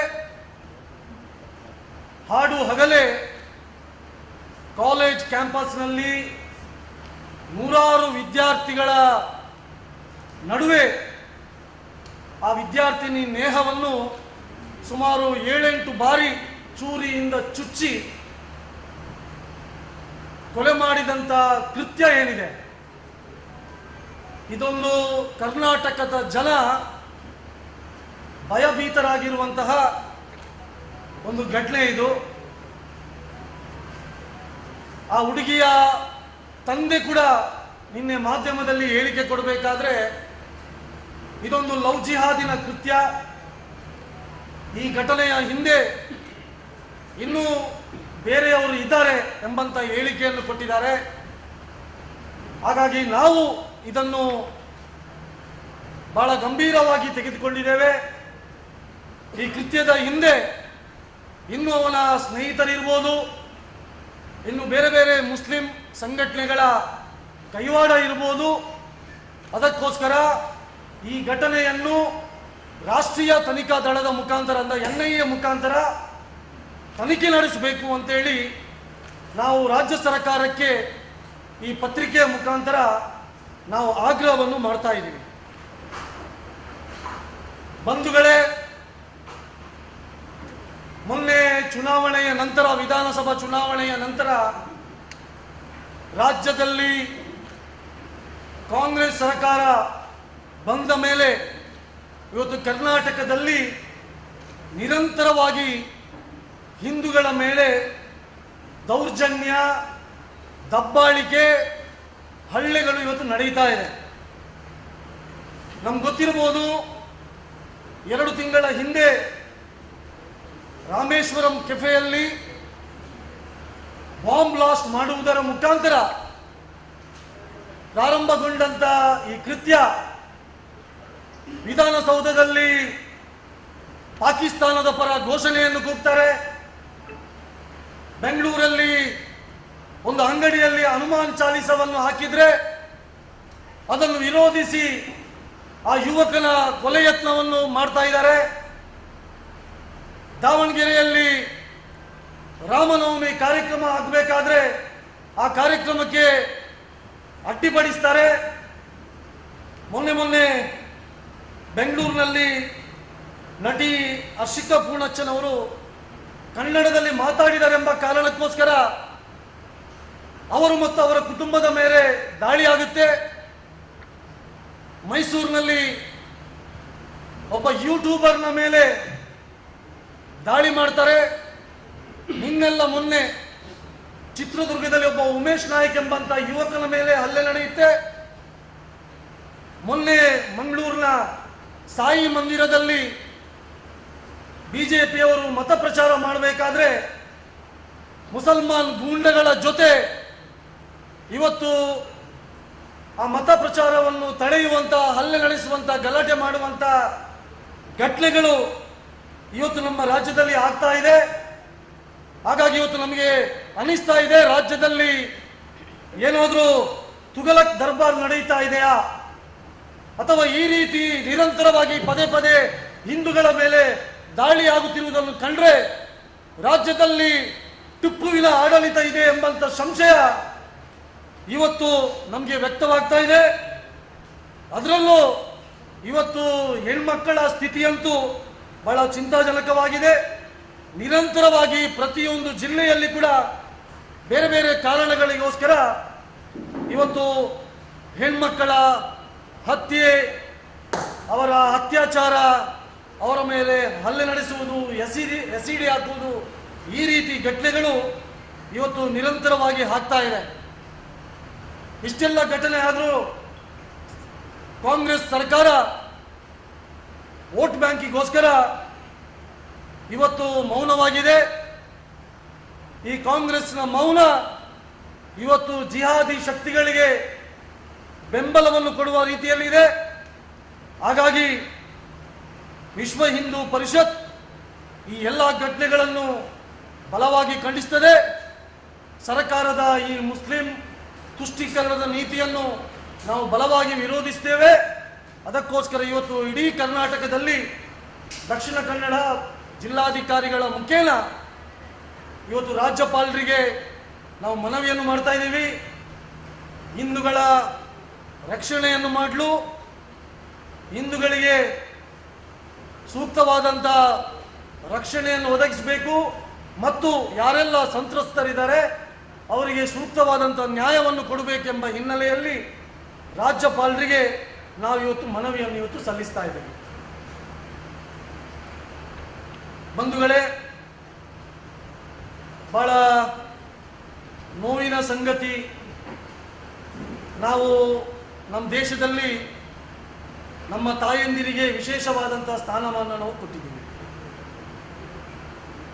ತಾಯಂದಿರನ್ನು ನಾವು ನಮ್ಮ ಸಂಸ್ಕೃತಿಯ ಪ್ರತೀಕ ಅಂತ ಹೇಳ್ತೀವಿ. ಅಂಥ ಹೆಣ್ಮಕ್ಕಳ ಇವತ್ತು ಹತ್ಯೆಗಳು ಆಗ್ತಾ ಇದೆ, ಬಲಾತ್ಕಾರಗಳು ನಡೀತಾ ಇದೆ. ಅದು ಪ್ರೀತಿ ಪ್ರೇಮದ ಹೆಸರಿನಲ್ಲಿ ಇರ್ಬೋದು ಮತ್ತು ಬೇರೆ ಬೇರೆ ಕಾರಣಗಳಲ್ಲಿ ಇರ್ಬೋದು.